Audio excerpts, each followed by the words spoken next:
Major WrestleMania 41 plans are changing.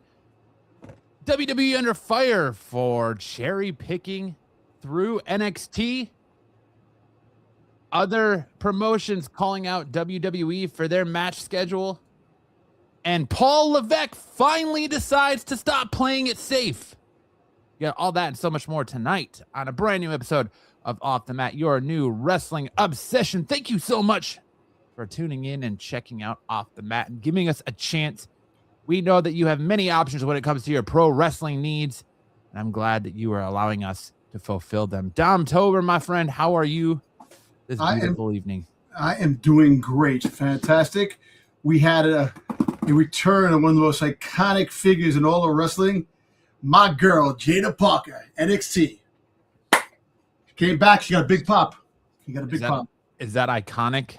Oh, well, I'm just saying it out there. That's my girl. I love Jada Parker.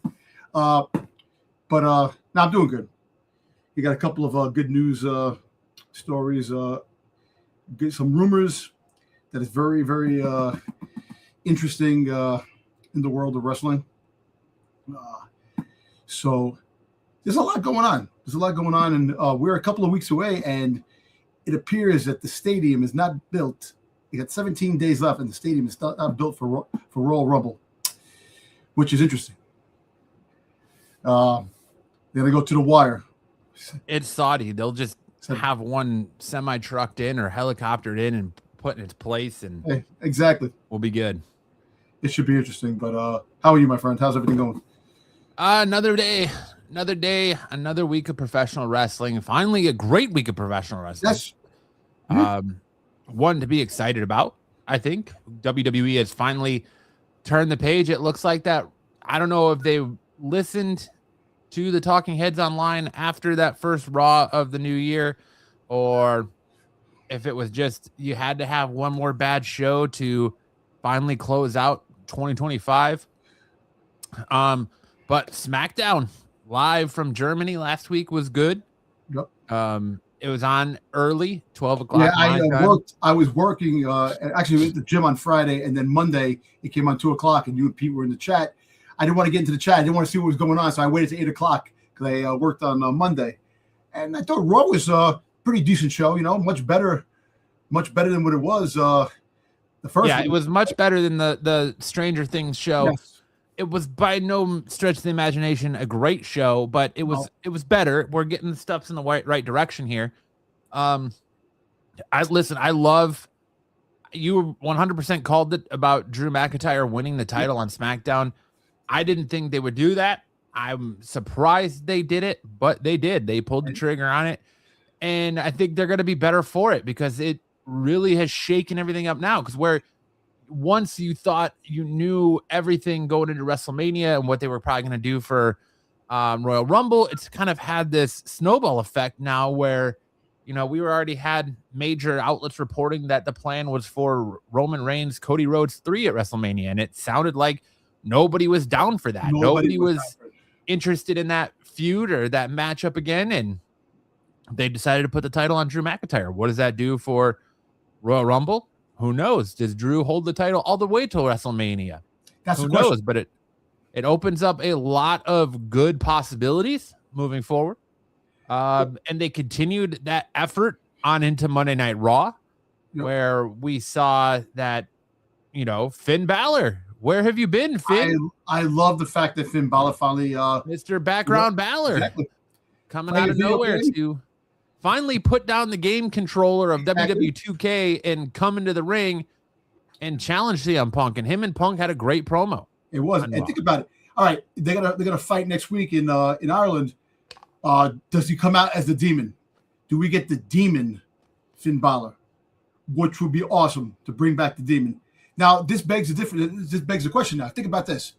Now he's going for the belt, championship belt. He brings back his persona, the Demon. Is that going to change the landscape of the Judgment Day? You know, knowing that Dominic is coming back for Royal Rumble, Liv and Roxanne are doing their own thing. And I got to say one thing. Liv and Roxanne this week, freaking sexy, man. Go for the tag team gold. Go for the tag team gold. And if I had Liv telling me, what are you going to do? Are you going to sit back here and are you going to grab and seize the challenge? Grab and seize the challenge. I haven't heard tell me that. But, and then you have Raquel doing her own thing against Stephanie Vaquer. It would be nice before Judgment Day implodes to have every member hold the championship, and then have it implode that way. Have they get all the gold, and then you can have the likes of like the Vision and other affiliates trying to go after the gold from Judgment Day. But now I'm excited for Finn Balor to get a chance again. I know he's not going to win, but then again, this is the new WWE landscape is changing. But I think it's time, in my opinion, it's time for the Judgment Day to be done. Like, yeah, if you look at the way WWE has been doing things, where one of them's off to, it's like if JD McDonough is going to be hurt every 3 months, and you're going to hold Finn Balor on the shelf and in the background playing WWE 2K every 3 months because JD's hurt, you got to do something with Finn. You have to, and you have to shake. I'm loving that they're shaking up this main title picture to where it's not the same people anymore. Finally, Finn Balor, after many years, he hasn't held a world championship since he was the inaugural undisputed champion, or what was it? When they unified Universal Championship, and then he got hurt and came back. Hasn't held it since. If you're going to bring back the Demon, you have to have Finn Balor win that title. Yes. I think you put the belt on Finn Balor anyways, even if it's only for a short, even if it's only to Elimination Chamber. Put it on him anyways. Shake things up. Continue this streak of making things interesting. I loved that the Judgment Day, but that the Vision did not close Monday Night Raw. No, but I love that Bron Breakker killed Dragon Lee. He did. I love the angle that they're playing off that Adam Pearce has indefinitely suspended Bron Breakker for putting his hands on him. But what Pearce isn't putting out there is that Pearce put his hands on Breakker first. I know he did. But he did it in the back when he got up, but in the heat of the moment. But you're right. But Paul Heyman had a point there. He did, but not as viciously as Bron Breakker put his hands on in the ring.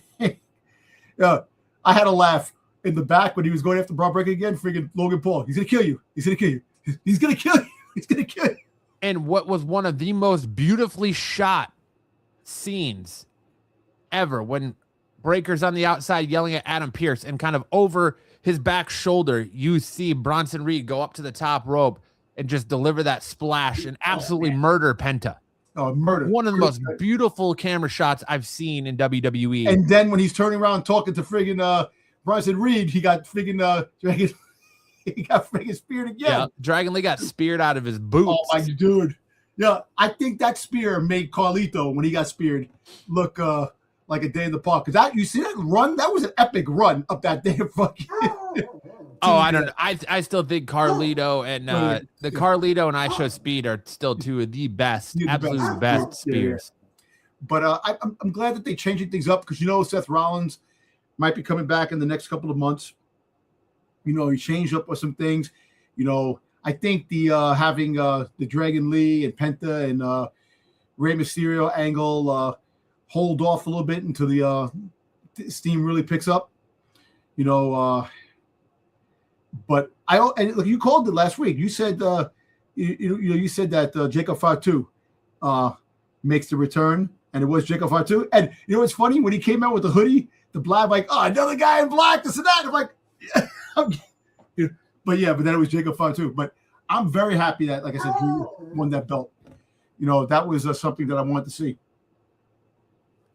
Yeah, and I'm seeing a lot of people online talk about Jacob Fatu and how mad they are about Jacob Fatu interrupting that match, the way things went, and that Drew, like, I was a little peeved that I feel like Drew took I feel like Drew McIntyre has been just a whiny heel. and he's done nothing but whine and whine and whine and whine and whine. And then he kind of took the slimy way out. But he really did take the classic heel way out, getting out of that cage, because he was like, I'm not going to stay here and get my ass whooped. I'm going to go do what I came here for. I would have liked him to pin Cody. That would have showed more dominance. You're pinning Cody, even though Jacob Fatu interfered. But him crawling out, that is the classic heel, crawling out the ring. And meanwhile, so now this tells you something. Why? I know Jacob Fatu attacked Cody because Cody went up to him and said, "What the hell are you doing? You're interfering in the match." But it kind of like thinking that something more to that whole thing is transpiring. Was Cody the one that took him out in the back? You said that.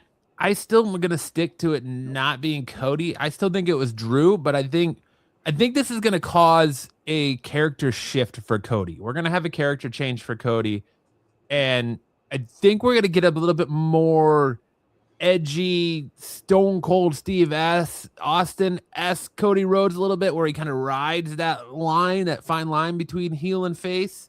Yeah. Kind of the anti-hero a little bit. Do you think we're going to get a more hard-edged Cody Rhodes? Do you think he comes back for Royal Rumble, or they're going to give him time off and he misses Royal Rumble but comes back after? Cody? Cody. As far as I'm aware, Cody's going to be on SmackDown Friday night. Okay. Because I know that I was reading an article that they gave him time off. He lost the belt. He actually, it was actually, okay, so they said the story goes that Cody actually pitched for it, and The Rock was the one that actually had that part written. So The Rock had something to do with the writing of that thing of Cody losing the belt. So, and then, your thing with in McIntyre with The Rock back in the months ago when you said that the McIntyre is working with The Rock with his brand and stuff like that. There's been rumors floating around that The Rock is going to be working with that McIntyre sold himself to The Rock, and we will have a return of The Rock soon. I don't want that, but I want The Rock to stay far away from my TV screen as possible.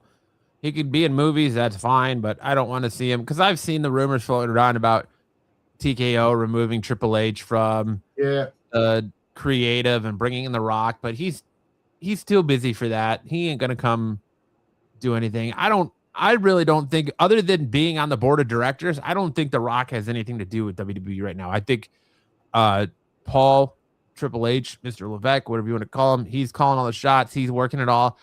I think, he's probably, it feels, at least to me, that he's a little bit more involved in SmackDown now. He's not just letting Road Dogg do everything creative in SmackDown. He's kind of reeling in SmackDown a little bit. And I think you have to with the 3 hours. Yeah.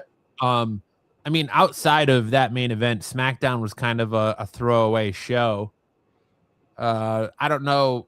Like, Jade Cargill's the most pointless champion. I don't know how many times she's got to come out and call herself that bitch and not actually wrestle. Defend that championship. Yeah, I know. But I think she's going to wind up fighting eventually. Jordan Grace is going to probably get her shot down the road. I got to admit, Jordan Grace looked good in the SmackDown Blue when she came out. Yeah, but her new entrance is god awful. Yeah, I know. But, like I said, it kind of like you alluded before, you were talking about when we first came on, you were talking about that the problems with the NXT, that people are mad because WWE depleted the NXT roster. There's still many people in the roster that's going to be coming up. We'll probably get some more people. And they had some signs of one big man leaves, another big man comes in. Keanu Carver, he's the next big man because Obafemi's out, which he's probably coming to Raw. So they're going to start getting brand new players for NXT. But I think Jordan Grace definitely does fit the bill, have her come in. I'm happy that, you get some new blood, new storylines, not just the same old things over and over again. So I've been hearing through the streets, if you will, that NXT was blindsided by these main roster call-ups. That the main roster pretty much just went and cherry-picked whoever they want, and that the Obafemi, take it with a grain of salt, the Obafemi relinquishing the title thing, that was pure just your response. The reaction Ava gave is the reaction she gave because they didn't know that was happening. They expected that Obafemi was going to get called up, but to be able to pull double duty as NXT champion and on the main roster, there was some talk on the latest episode of the Self-Made Pro podcast that it says their entire show had been rated. Jordan Grace got taken, Obafemi got taken, Trick Williams got taken, Javon Evans, and so on and so forth. I'll say this though, man. So here's an actual fact, chat. A lot of the call-ups stuff had come together very late, and I have reasonable evidence that there wasn't a lot of coordination and collaboration between the main roster and NXT and how they did this. Because the NXT side expected that at least they would be able to double duty with Obafemi and Javon Evans until Mania, WrestleMania 42 weekend. The bottom line is this. A lot of this clarity came together late, and there was not a lot of coordination from them top down. The right hand wasn't talking and knowing to the left hand, and neither one of them knew what they were doing, in the sense that NXT was kind of blindsided by these call-ups. However, do you not prepare guys behind them? There are out of nowhere because, like I said, these guys were expected to do double duty, and right now they're not doing double duty anymore. And that's why you saw NXT take some call-ups this weekend. Yep. I believe Evolve, yeah. Well, listen, that dude Keanu Carver looks like a big dude too, man. It looks like he was throwing people into the stand. Eli Drake. It was Eli. No, it's not Eli Drake. Was it Eli Drake? Who was the big call up from Evolve? Maybe it was Eli Drake. I'm trying to think of his name. Hold on. Six, welcome. Yeah, Sticks, way to just show up late, buddy. I was in the wrong. Eli Knight. Eli Knight is who I'm thinking of. Eli Knight. Eli Knight got called up to NXT, as well as some other weird group that you saw in the background. So I don't really follow Evolve. So the call-up situation, months ago they were talking about that. They had plans for Obafemi and they had plans for Yvonne Evans. They weren't definitely coming up in the main roster. They were going to take a few people. They were going to wait because they had other plans. But that I can see why they're blindsided, because they took the champion. Now, listen, all kidding aside, I actually think that next week, well, in February, when they have their big event and they have the 6-man ladder match, I think it's going to be pretty good. But you see, so that means Ricky Saints ain't going anywhere. They kept Ricky Saints. They kept Ethan Page down there. Well, Ethan Page might be giving up the North American Championship to be part of that 6-man tag team. They were talking about rumors like that he was to try to go for the chip. I would love to see Ethan Page win the NXT Championship. Give it to him before he does get called up. Because I know you told me before that you feel bad that Ethan Page is going to be like the next Miz, because he's on he's good on the mic and stuff like that, and they use him to be a jobber and a lot of stuff to lose a lot of matches. But I still think that he's going to be an important call up down the road. Him and Ricky Saints, definitely when they get called, I think they come up. I think both of them come up after Mania. I think they're going to wait till after Mania, because you have you have Blake Monroe that's supposed to be coming up too. You got Sol Ruka that's supposed to be coming up too. You got what's the name? What's the girl? This girl, the one that was the UFC fighter and Lola Vice. Lola Vice, yeah. Lola Vice. You got her, and they're going to be making their ways to the main roster too, as well too. So here's my thing. I would like to see Lola Vice stay down and get a little bit more work in NXT. Jada Parker is another one I think needs to stay down and get a little bit more work in NXT. Give her a good solid run in NXT. Blake Monroe hit the ground running in NXT. Yeah. She's a great heel. She's a great worker. Yeah. Sol Ruka, I think, is really polished and ready for the main roster. Jordan Grace, of course, I think was a great call up because she was supposed to come up from what we've heard a year ago when she came over from TNA.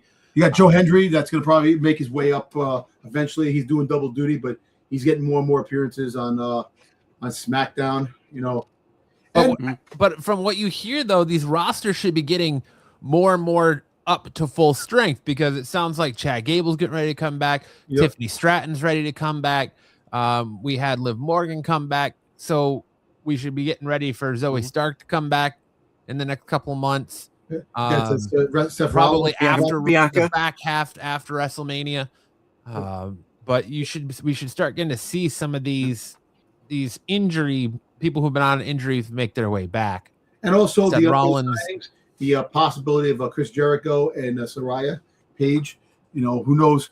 So you get these call-ups, you know, these people, if they get back to full roster, then look, they also said that SmackDown is only going to be 3 hours for like the first 6 months of the year and then go back to 2 hours. They're talking about it's not going to be all the time 3 hours. It doesn't make any sense. It doesn't make sense. I think you got to give USA time to get programming or time to get syndication rights for other things to put in that time spot. Yep. That block. So that's why WWE is rocking that 3 hours. Yeah. They can rerun episodes of Monk and Psych. That's perfect. Yeah, right. You can. They can just play the Avengers and Transformers. They'll probably still get better ratings than SmackDown. No, you got to bring back friggin' what's his face? Braun Strowman's Everything on the Menu. Give me one of those episodes. It was actually pretty good. I like that show. I know we're doing the show live a night earlier than normal, but make sure tomorrow night to check out the live first ever episode of TNA Impact on AMC. I'm going to be watching. Super excited to check out the presentation AMC is going to be giving us. So apparently John Berthal is supposed to be making an appearance on TNA, The Punisher. So you're talking about some celebrities showing up. That's cool. Yeah, that is cool. And apparently AJ Styles is supposed to be making an appearance. Also, the Rascals, the group, the four guys, they just signed with AEW. They just it was like the Little Rascals. TNA. The Rascals. I was seeing rumors that they were pulled from TNA Wrestling. Yeah, and now they signed with AEW. They just signed with AEW. So, well, there you go. Yeah, I see that they're no longer contractually bound to the promotion. Yep.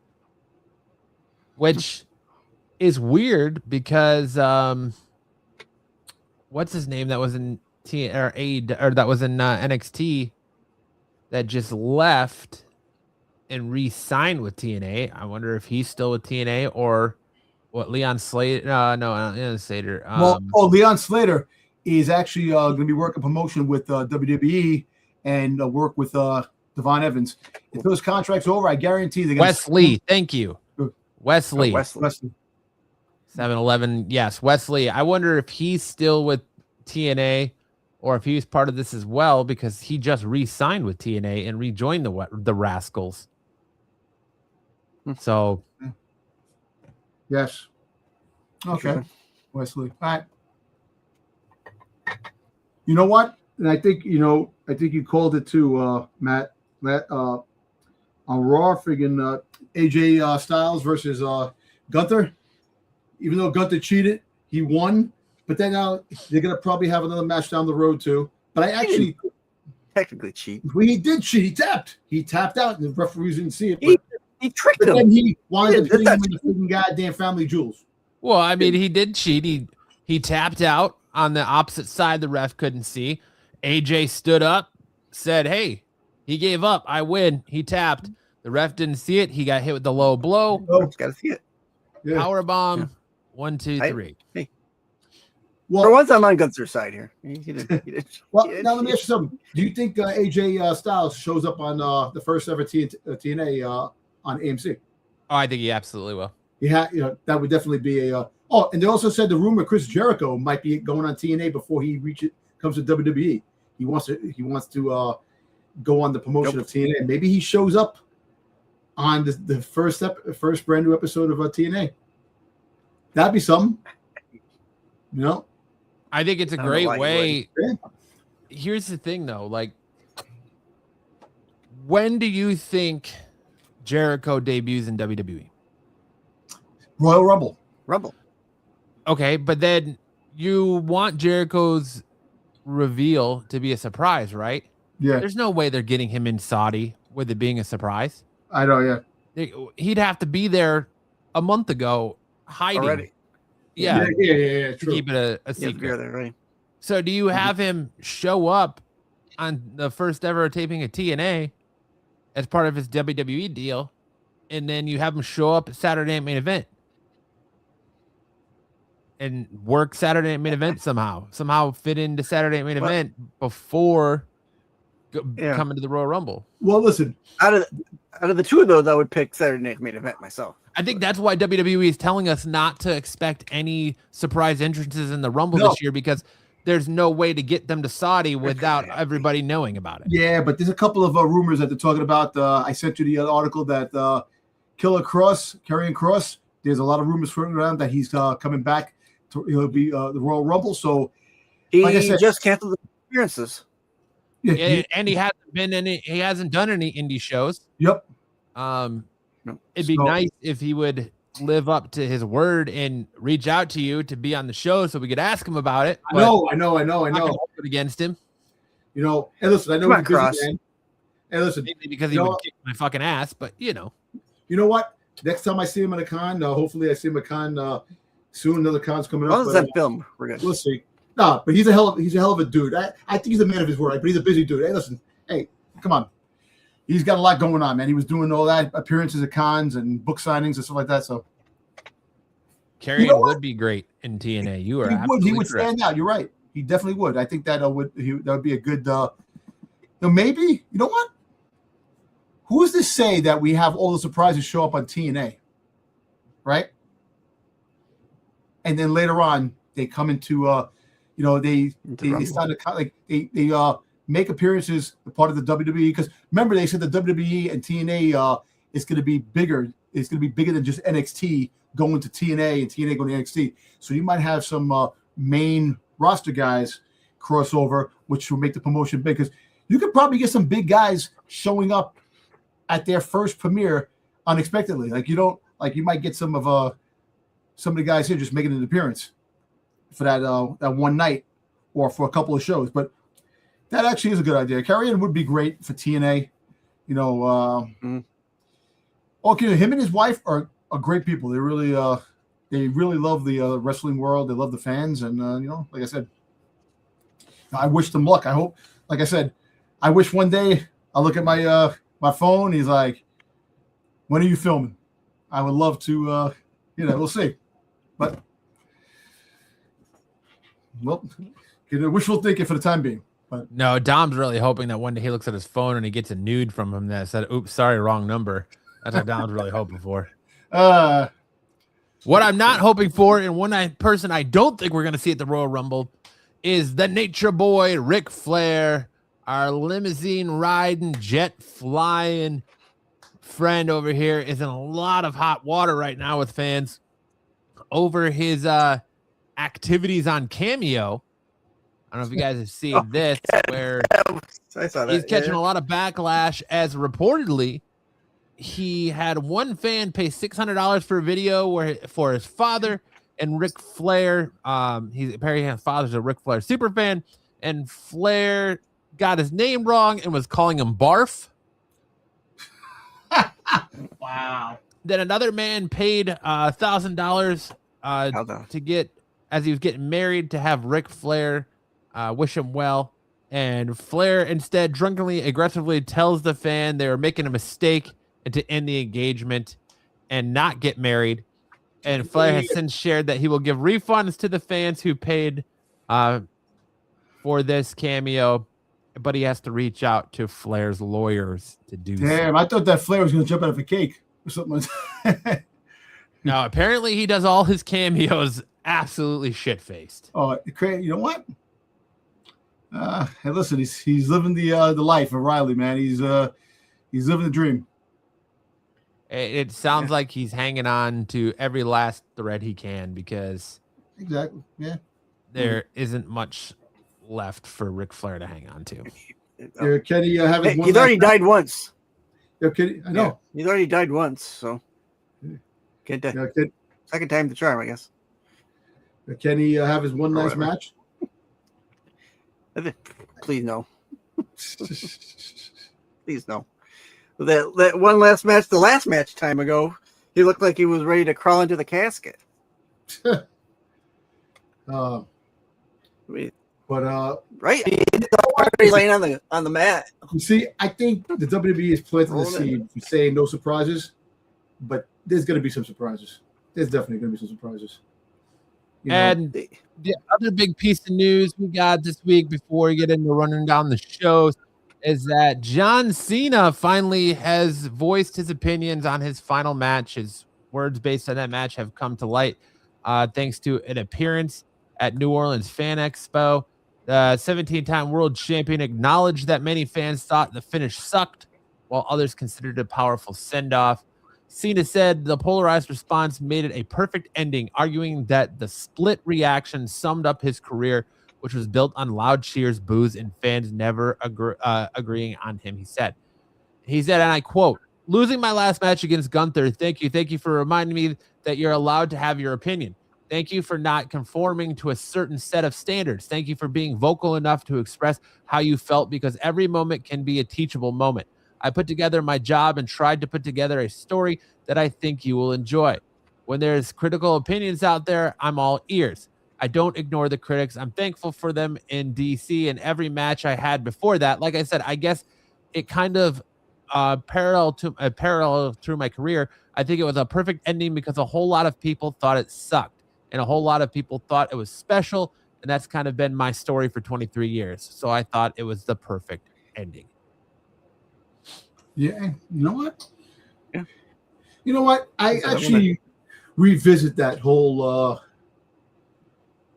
I know, I understand that he never giving up. But I think it was his time, knowing that he gave up to a point where that it was time to move on. That WWE is going to be okay without him.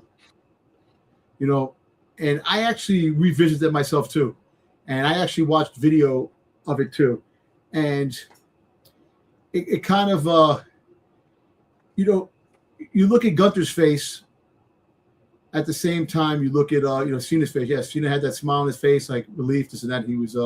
He tapped out, and Gunther was surprised too, because I don't think Gunther knew that he was going to tap out.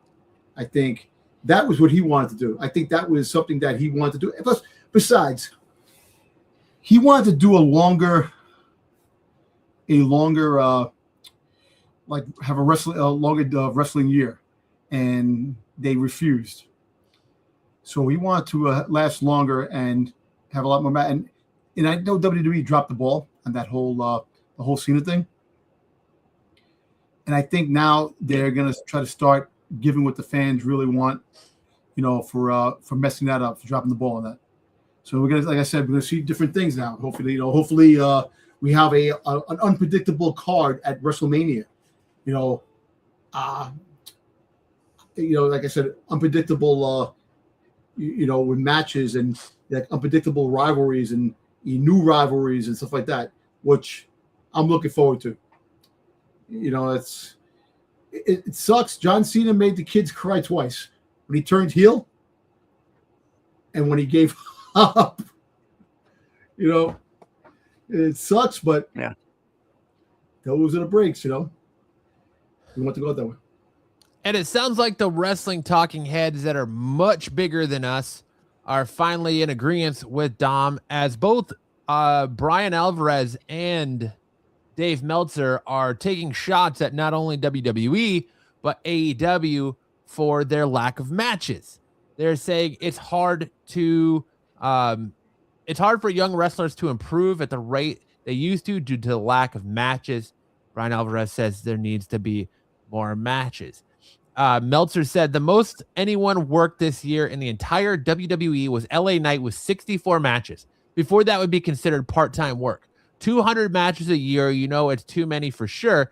They're not going to ever go back to that. But I think there's a number, and I don't know what that number is. Maybe it's 100 matches a year. I'm kind of thinking it's about right where you're in the groove. We've talked about they have to be calloused. You need those house shows to be calloused. Exactly. That's probably why we're seeing a number of injuries come up, especially with the younger wrestlers, because they're not building that callus. Their body. We've heard who was recently talking, Stone Cold Steve Austin. If you watched Austin's interview with Chris Van Vliet, Austin talks about when he did that match with Kevin Owens a few years ago at WrestleMania.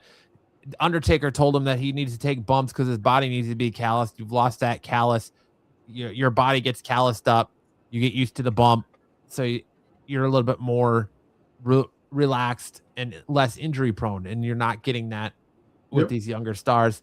And that's kind of why you're not seeing stars like, I don't know, our WWE Women's Champion really improve a whole lot. Because she's not wrestling, even though she's a champion and she's healthy. Why isn't she wrestling more matches? Why isn't she defending that title more? Why isn't she wrestling more house shows? Like, they need more. I think they need more house shows than what they're doing. But TKO can't charge a premium for house shows because they're not televised. Yeah. You want to know why she's not doing many shows? Because she's that bitch. Well, she's that bitch that needs to learn how to wrestle better. You know what? You know what? Yes.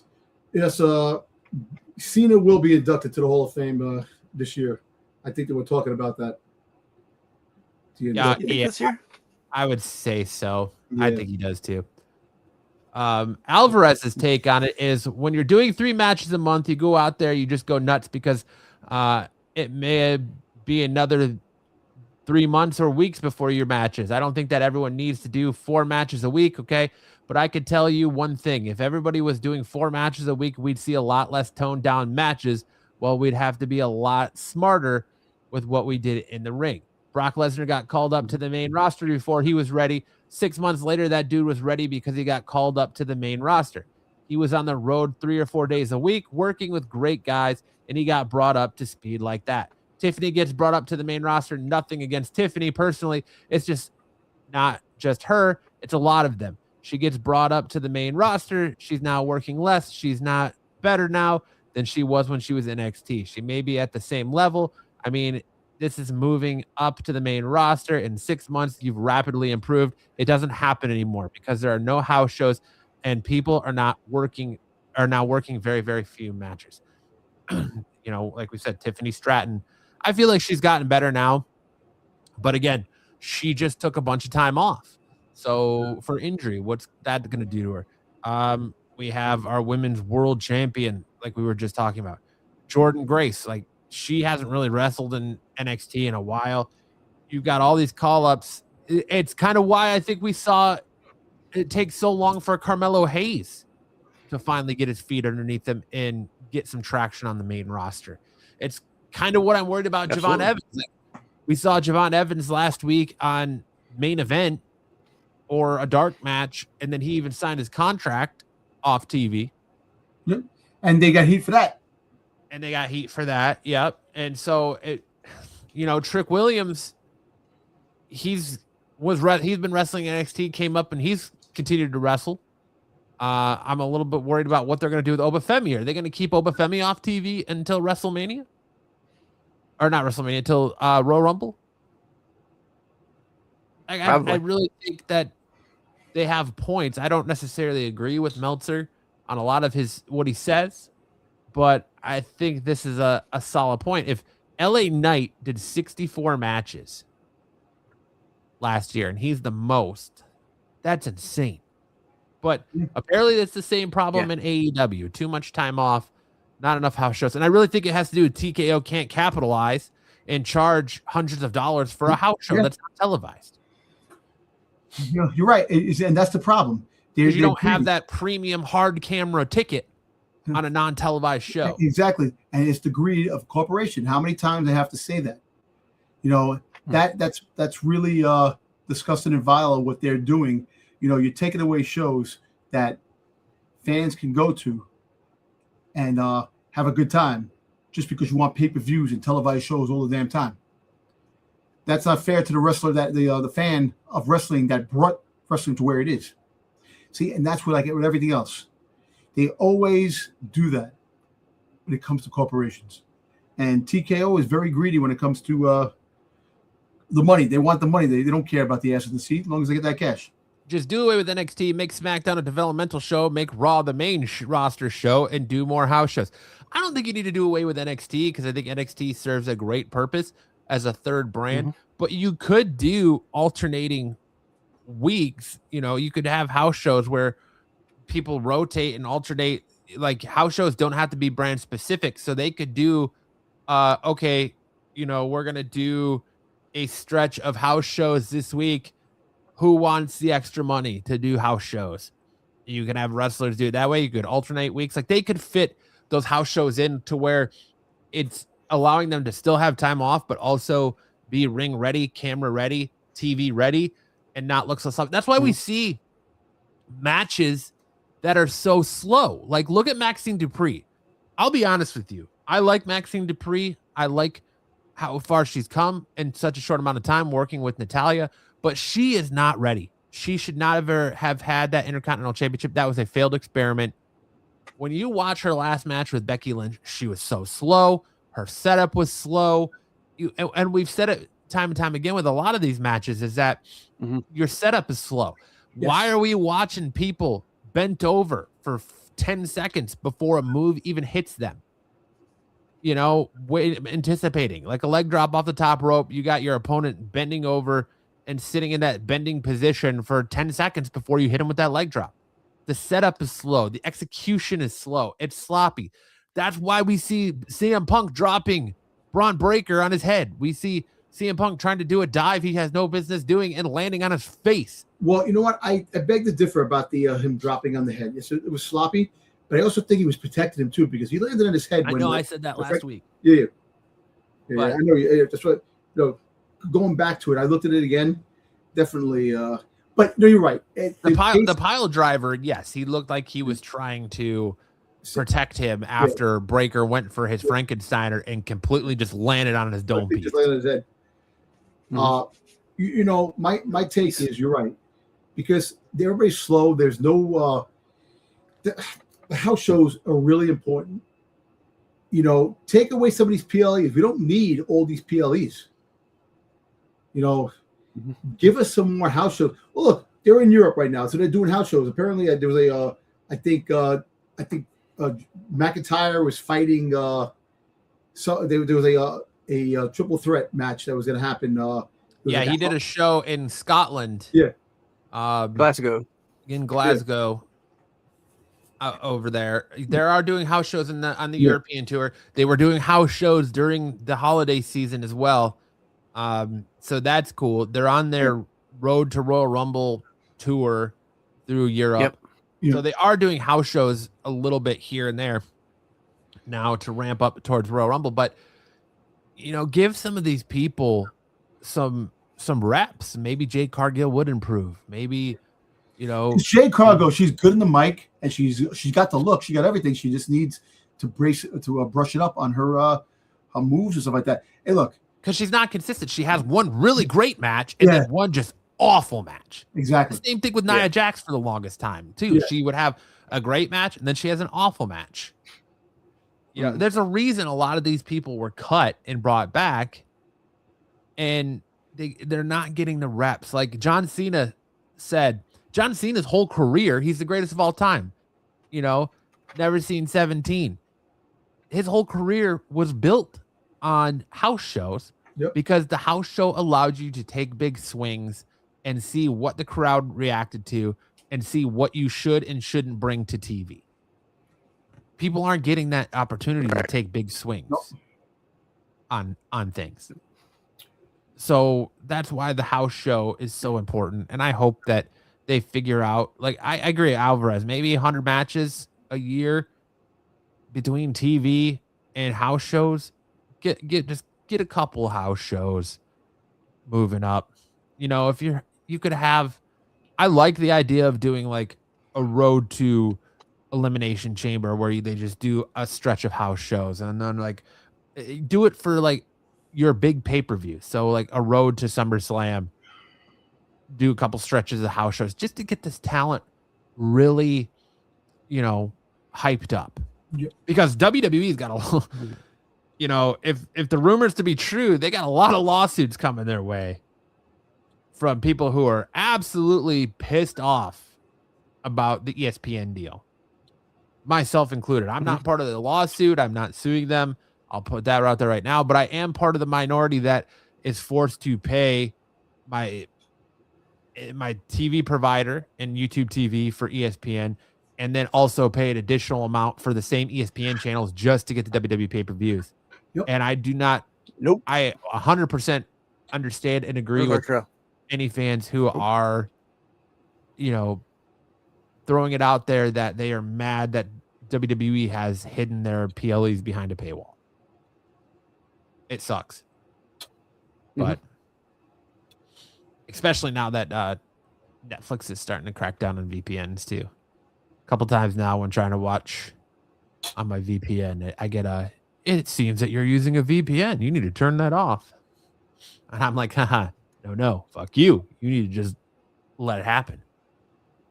So those are the big news stories this week in professional wrestling. Sticks, I see you got a little something down there. You wanna tell us what you got rolling? I'm gonna bring that up.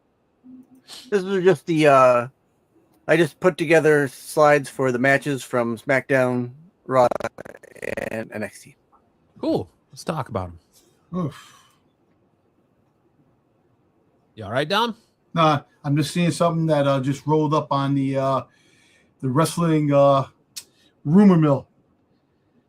They're talking about Roman Reigns discussing Roman Reigns to fight Drew McIntyre, defeat him, then fight Cody at WrestleMania to bring it back. Have that again, which makes no freaking sense. No, thank you.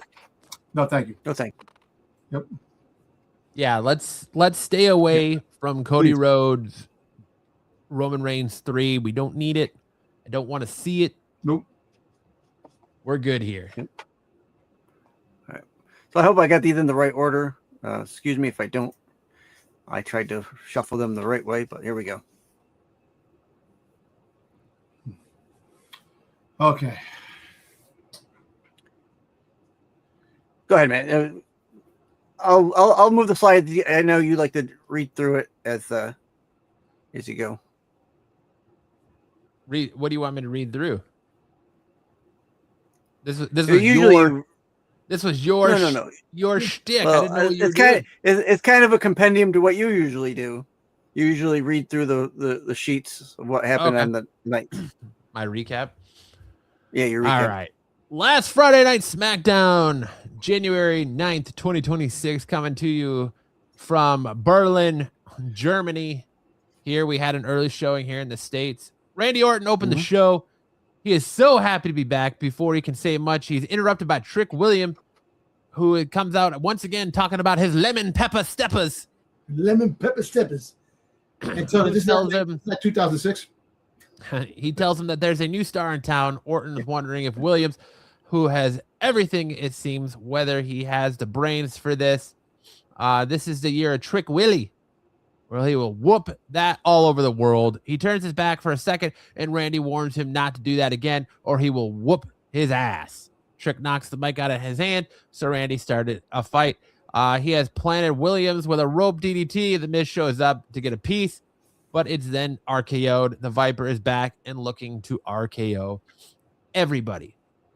Our first match of the night was Rey Fenix versus Trick Williams, where we saw Trick Williams pick up the win over Rey Fenix. It was a pretty good match, but it kind of like you really, I think you really you're burying Rey Fenix. Fenix, yeah. You're burying him a little bit, which they should put him now back with Penta. He should come to SmackDown, Raw, and team up with Penta. Yeah, at this point, I don't know why they just don't pull that trigger. Like they positioned him to be this big main roster star, and he's kind of, I don't think he's floundered by any fault of his own, but just creatively he's floundered. And I think they could have found somebody else to take a pinfall to Trick Williams here. In this instance, and it didn't have to be Rey Fenix. They could have really had it be anybody else, honestly. And you know, the same thing with Ray is he started out fast, and then they've kind of poured cold water over him faster than they poured cold water over Penta. It just seems like both him and his brother are kind of squandered right now.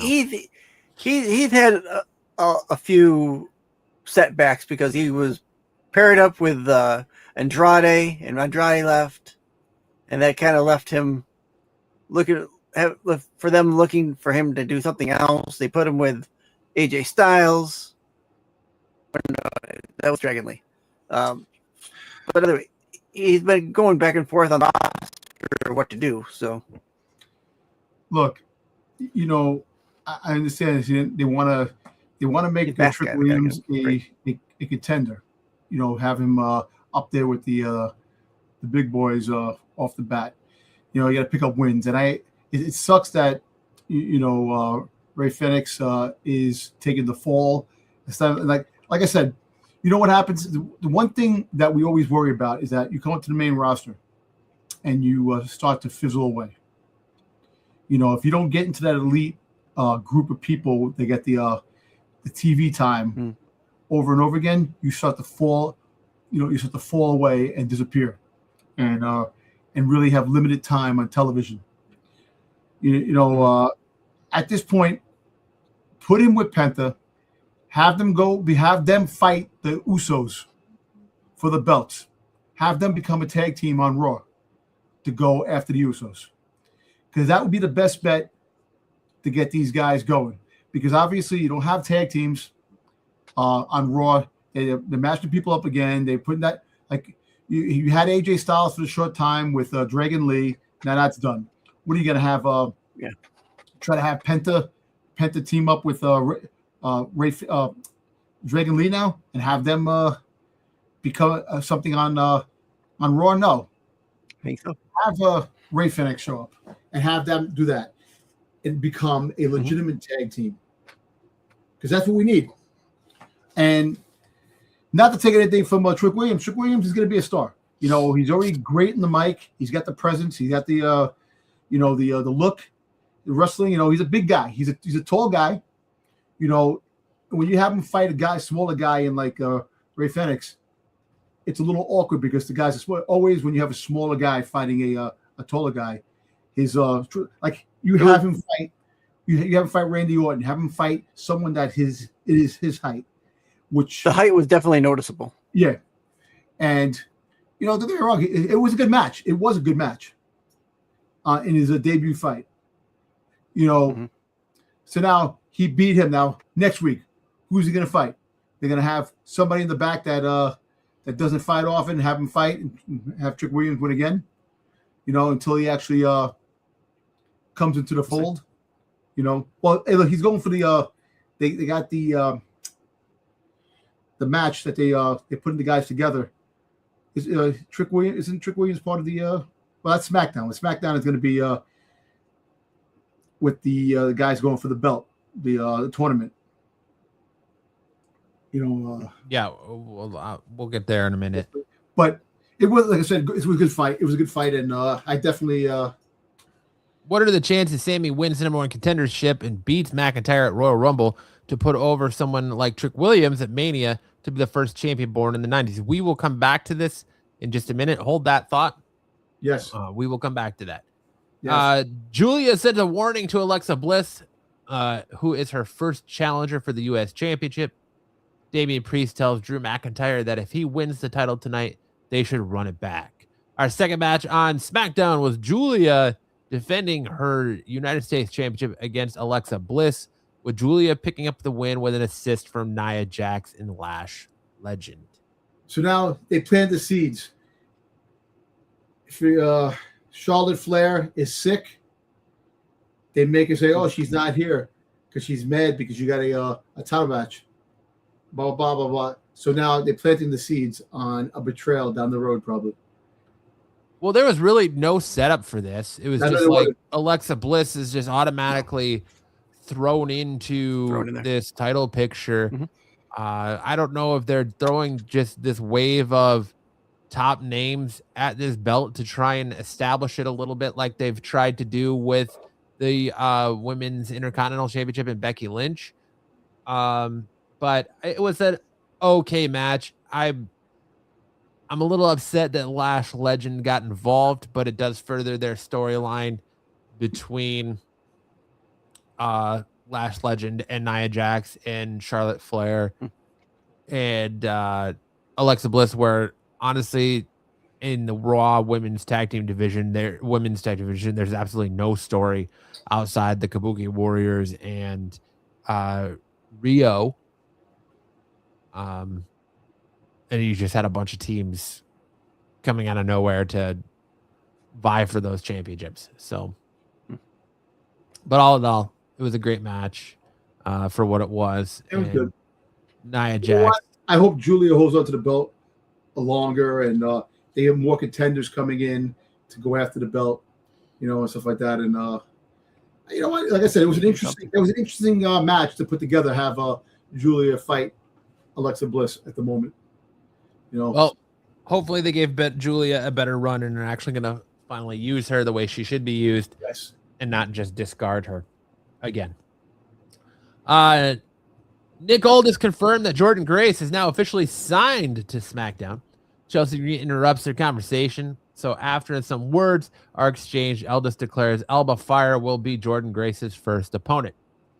Kit Wilson wants a match he can prepare for, but Nick Aldis doesn't care to give him one and shuts the door. Matt Cardona explains that he would have kept on using the Zack Ryder name, but he decided to reinvent himself. He spots Cody Rhodes. Cardona tells the champion that he isn't just back to be back. He wants to become WWE champion one day. Cody Rhodes tells him they can talk after he beats Drew McIntyre tonight. Then that leads to the match that Styx just had on the screen there, the Wyatt Six versus the MFTs, with the MFTs picking up the win. I'm tired of both these groups. Absolutely tired of both these groups. Well, I'm actually intrigued now because what's his face? Howdy? No. In the MFTs, might be there might be betray in the MFTs down the road because sure I'm not gonna JC Mateo. Yeah, it's another Mateo. No, you're talking about one of the Tongans talking to Shinsuke Nakamura. It was right the Tamatonga or Tongaloa, or I can't remember. That they were in Japan together, so they have history together. So okay, because last week when they talked, this guy Solo walked in and goes, "What are you guys talking about?" He goes, "Nothing." Is that so? Maybe down the road, I think that the Wyatt Six is a good team.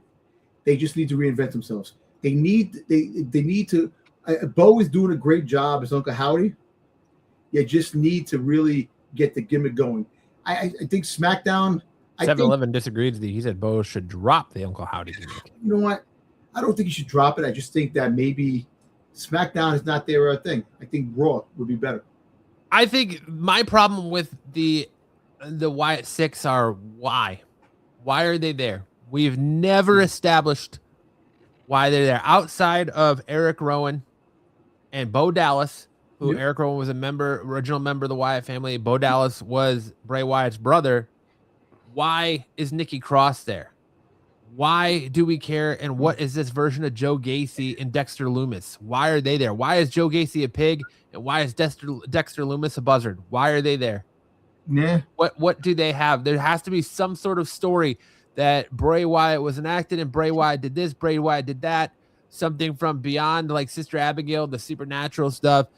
Bray Wyatt came to Uncle Howdy and touched something to care, make us care. Listen, they came in with such ferocity with that whole Raw segment where it looked like they absolutely murdered everybody in the back, where it looked like Chad Gable got shot in the head and died. And then they come to now they're bitched to SmackDown. That's right. I said it. Bitched to SmackDown to play second fiddle in a weak ass tag team division and feud with Solo Sikoa's boring ass.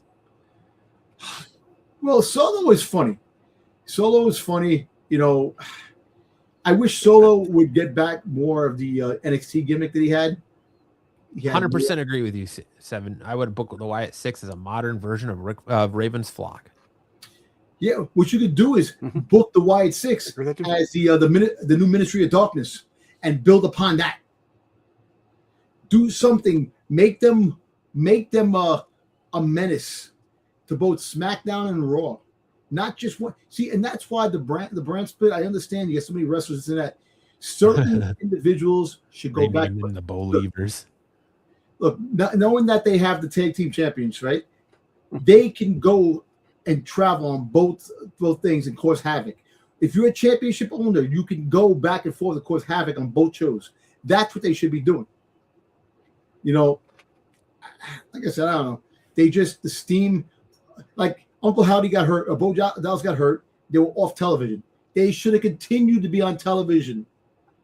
Like, why did they stop being on television? I know creative, there's no story, but the whole fact is there should still be a story. You can't just have one dude be out and shut down the rest of the team. Like Chad Gable getting hurt. The Creed brothers should be out there fighting. They're a tag team. You need tag teams. And they're a legitimate tag team. They're not put together. They came up with the tag team from NXT. You know, they're too busy being background characters in the Scoops Ahoy boat, pretending to be on Stranger Things. Like, exactly. You know, so honestly, I don't know why Nikki Cross is in this group. They should pull her out of it, and Alexa Bliss should have been part of it. Yep. She was possessed by Bray Wyatt. She was part of that. Like, why do we have Nikki Cross there instead of Alexa Bliss? Why hasn't Alexa Bliss been put in this? What, they went a completely different creative direction with Alexa Bliss, which I'm fine with because I like her as a solo competitor anyways. But I don't know. I'm kind of over the MFTs, and I'm kind of over the MFTs are wasting. They're wasting talent like Jeff Cobb. Or JC Mateo? Yep. He's being wasted going behind a solo Sikoa. I don't get it. You know. Yeah, he said Alexa probably saw creative dead and end of Wyatt 6. Probably 100% probably right. Yeah. But there's just got to be some story here that we're just not getting. So I feel like there's no directions for either one of these teams, and they're both kind of floundering. Agreed. Up next, we saw Jordan Grace versus Alba Fire, with Jordan Grace picking up the win. They just Sticks, you couldn't have found better photos. Exactly, damn Sticks. And Alba Fire. Yeah, come on, man. That was a quick mock-up. It was a quick mock-up. Dude, you got Jordan Grace in the nice blue tights over there. Yeah, you got Jordan Grace before she became the skin. You got damn. I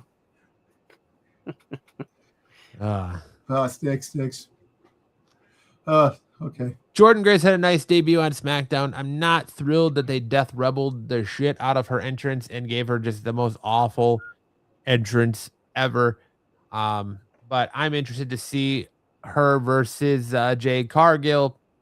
Sadly, I think she's going to have to tone it down and hold up to keep up with Jade Cargill, because I don't think Jade Cargill, talent-wise, can keep up with Jordan Grace in the ring. And I've got to interview Jade Cargill. She's lovely. No disrespect to her. I just think that Jordan Grace is a better performer at this stage than Jade Cargill is. You guys want to talk about this? Anything else on that match? No. I'm sorry. I know I do like the situation that they're putting Jordan Grace into the fold already. You know, they're planting the seed. Like, usually the newcomers come up and they have all these all these squads right in the mix. And before they get to like the main the main figures in wrestling, they go through these squash matches with like these the background people that don't fight that much but I like the way they're doing things now. They're moving people fast paced into the bigger picture, which is good. We had the United States Open Challenge being continued. I like the Open Challenge. It's fun. You're giving new people opportunities that are just sitting in the back. But I think once a heel wins this, you end the Open Challenge. It's fun when a face is doing it, but no heel would actually do it. I think if you want to end the Open Challenge, you have Trick Williams beat Carmelo Hayes for that title, and you have Trick Williams end the Open Challenge. I'm going to tell you this. That match was the highlight was the highlight of the match. Was the highlight of the night. Him and Shinsuke Nakamura. That was Slow style. you know what? I don't care. You can call him slow style. I think that match was great. I think that match was fast paced. I like the way Carmelo sold his leg hurting. The way he was doing it was a good match. You know what? It was fast paced at times. There's nothing. It was the Nothing Shinsuke Nakamura is doing right now that can be considered fast paced. You know what, man? I think there should be a competition for who walks slower to the ring, him or Penta. Hey, true. But you know what? Give it credit where credit's due. It was a good match. It was a great match, yes. The open challenge matches have been really been fire on the show. That's the one great highlight of SmackDown. They have, yes. You know, and like you said, once a heel wins it, you end it. But the whole fact is that keep it going the way it's going, because it is really a great part of the show. Then we saw Carmelo Hayes picking up the win over Shinsuke Nakamura here, with Shinsuke Nakamura and Carmelo Hayes shaking hands out of respect. Then we got an announcement by Nick Aldis that 4 qualifying matches, the winner will enter a fatal 4-way, and the winner of that match will face the WWE champion at Royal Rumble. Matches include The Miz versus Randy Orton. Randy Orton is definitely winning that match. There's no way that he's going to lose to The Miz. Matt Cardona versus Trick Williams is an interesting one. Who do you think goes over under that? You did they give it a trick? I mean, I think they have to, because he's kind of an up and comer where Cardona's more of established. But do you keep pushing him? I don't know. I think that's a hard one. I would personally give it to Cardona. You know, I actually think not. I'll go Cardona. I would go for Cardona, but I think if Trick wins, it's going to be either a cheating, because of something's going to happen. They're going to get referees going to be fair, a count out, win by a count out. Matt Cardona, the referee don't see hits Matt Cardona in the head with the bell or something, knocks him out, and he can't get back in the ring or something. But I think that he wins, because if you make him lose, then again you could make him lose. You could have Randy Orton RKO him. You know, you could have something in that effect, have him lose, and then he goes at. Like, you can't put him in the championship picture just yet. Something's got to happen where I don't know. You could say that for either of them, because they're just new into the company, both of them. Yes, Trick has been in NXT, but Cardona's been pumping it out in the Indies for So it says Matt Cardona last will few be years, an enhancement talent, someone to put over a younger talent. And that's a shame if that's the case. And I don't think he should come back to WWE if that's the case, because he has busted his ass on the Indies to become the indie god and completely reinvent himself. He was a world champion, pretty much every indie promotion. To come back to WWE to job out to younger talent and being an enhancement talent is he's too many steps below the quality of performer he is now. And I think right now you ride that wave and you put him over Trick Williams, because Cardona is too good to be a jobber in this I agree. WWE right now. So then you have Damian Priest versus Solo Sikoa and Sami Zayn versus Ilya Dragunov. So we'll go back to your comment earlier, 7, of what are the chances Sami wins the #1 contendership match and beats McIntyre at the Royal Rumble? I think they're pretty good. I think that's who I'm going to take, is Sami Zayn to win this. I had him winning the Royal Rumble in Saudi Arabia up until they announced that WrestleMania next year is going to also be in Saudi Arabia. Yeah. So I think now the play is you have Sami challenge. You have Sami win. You have him challenge Drew for the WWE Championship in Saudi Arabia. He loses. Drew gets himself disqualified. Whatever. Doesn't beat Sami clean. That gives Sami a stake. Then we roll into next Royal Rumble. You have Sami win the Royal Rumble next year, and then you have Sami main event and challenge for the WWE Championship in Saudi Arabia at WrestleMania next year. And I think that's when Sammy finally wins his title, is next year in Saudi. That's just my vision of how I see that playing out. Jacob Fatu screws McIntyre. I think Jacob Fatu is going to have more fighting Cody Rhodes. I think that's going to be more of the I think going to find out that Cody Rhodes was the reason that he got injured and he was out. And he's not going to fight McIntyre. Plans have changed. McIntyre is going to have other people that are coming. McIntyre is going to have the people who are in that challenge, the open challenge, come for the belt. So that's going to take away everything else. Cody Rhodes is going to definitely have his issues with Jacob Fatu. Yeah, I think you put Cody Rhodes in the Royal Rumble. Yeah. I think right now, with Cody dropping that title, it gives you more star power in the Royal Rumble that it desperately needs. So you put Cody in the Rumble, you put Roman in the Rumble, you bring back Braun Breaker. He's unsuspended in time for the Rumble. I don't think he's going to be suspended. I think because of Adam Pearce put his hands on him first, I think there's going to be more speculation. How about Braun Breaker versus Adam Pearce? No, Adam Pearce ain't going to wrestle, man. Adam Pearce is past. If either GM's going to wrestle, I think it's going to be Nick Aldis. Yeah.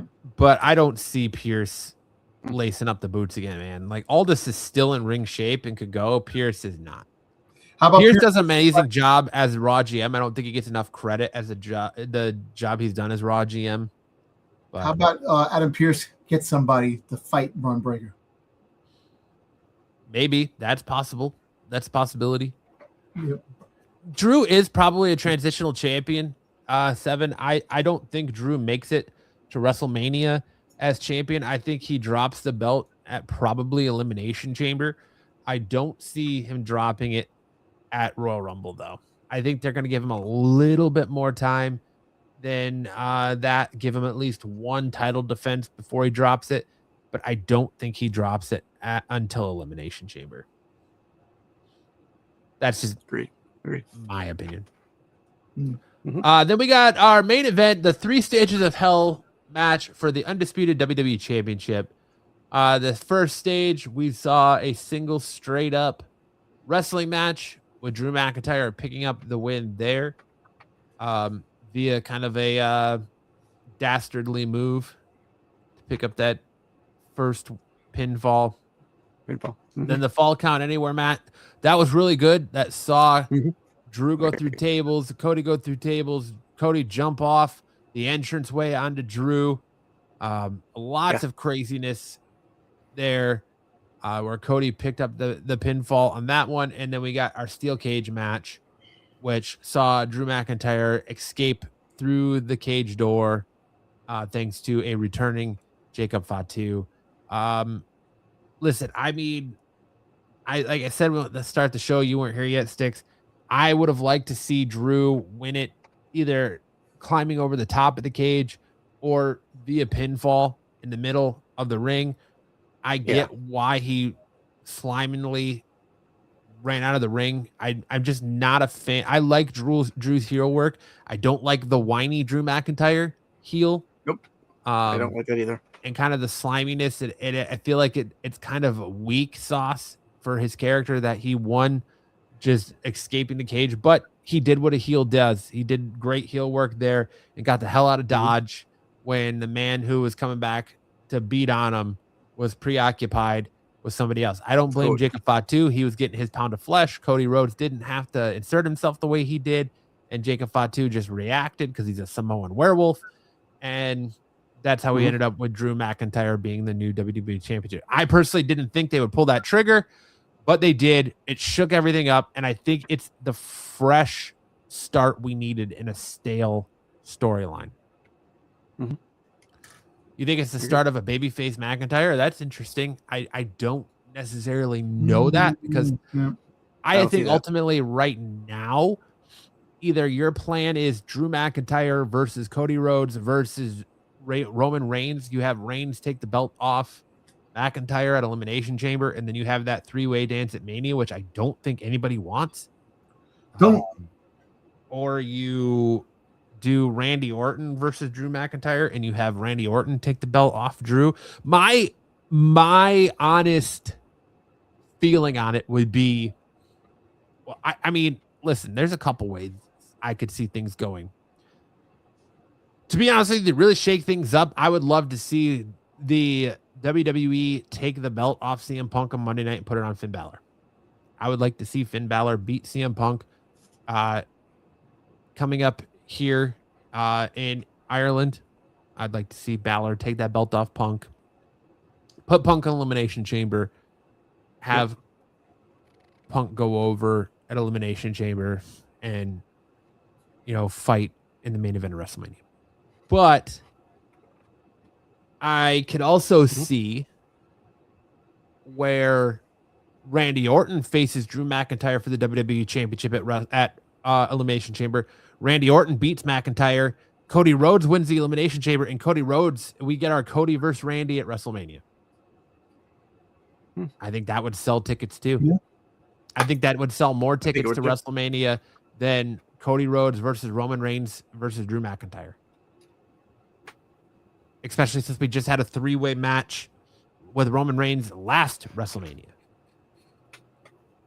Between Punk, Roman, and Seth.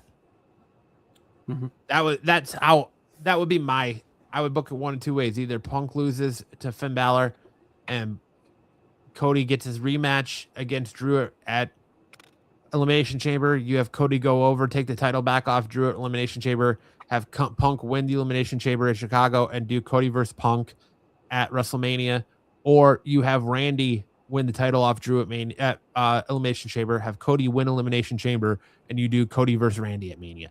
That's where I would go. I would not have Roman Reigns anywhere near the main event at WrestleMania this year, especially with how part-time he is, how he shows up, then takes months off, then shows up and takes months. I'm going to tell you this. What's going to happen on Monday night? Yeah, I mean, when Finn versus Punk, Bron Breakker is going to spear both of them. The Vision is going to come in and get involved, and it's going to disqualification. Oh, I would love to see Bron Breakker spear Punk and have Finn pick up the win. I would love to see that, but I think they're going to friggin' beat up Finn and beat up Punk. I think they're going in there for that. So that's what's going to bring the fact that Dirty Dom is going to end up fighting Logan Paul, because Logan Paul wants the Intercontinental Championship. So it's going to bring it closer when they come back. So you have the Vision versus it's going to be Finn Balor is going to be going. So this is what they're going to do. They're going to have Finn Balor go after the Vision later on. So this is something that until Seth Rollins comes back, you're going to have different players getting involved in the Vision. The Vision is not making any friends anywhere. Well, I really think what's probably going to happen, what's going to play out, is we're going to see Bron Breakker win the Royal Rumble. He's going to call his shot against CM Punk again at WrestleMania. Okay. And in that match, Seth Rollins is going to return, and he's going to cost Bron Breakker the title. He's got to, the enemy of my enemy is my friend, right? He's going to have to put his personal feelings for Punk aside, holding that championship, because he's already failed.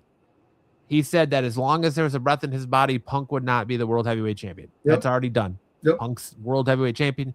Now he has to move on. He's got bigger fish to fry in Bron Breakker, and I think that Rollins costs the Breakker that championship, and they'll eventually put that belt back on Rollins again. Oh yeah, down the road. Sooner rather than later, but I think that's what Rollins returns. He'll return at WrestleMania to screw over Bron Breakker. That's kind of where I feel like they're going. But that's right. We get a new WWE World Champion in Drew McIntyre. Randy. So I'm pulling for, if I was booking it, I would probably honestly book Drew McIntyre versus Randy Orton at Elimination Chamber. Do Sami Zayn, Drew at Royal Rumble. Let me ask them, what about, you do it at, I put Randy in the Elimination Chamber and winning the Elimination Chamber to have to go fight McIntyre. I think WrestleMania, you'll get McIntyre versus Randy. That would be. But I'd rather see that. I don't think WWE, from the vibe I get from the dirt sheets, and I know you can't trust that, but in the talking heads online, is that WWE doesn't want Drew McIntyre as the champion heading into WrestleMania. It was a transitional thing to shake things up because the fans were backlashing the idea of Roman Reigns versus Cody 3 that it got out there. And I don't think their WrestleMania tickets are selling as well as they hoped. And I think that's why we're seeing these different vignettes for WrestleMania constantly. And I don't think single day or combo tickets are selling as well as they hoped, because I think a lot of people are waiting to see what the match card's going to be or shape up to be for WrestleMania. And I think that if you start laying the seeds for Cody Rhodes versus Randy Orton, a match everyone wants to see and has been waiting to see, I think you sell tickets.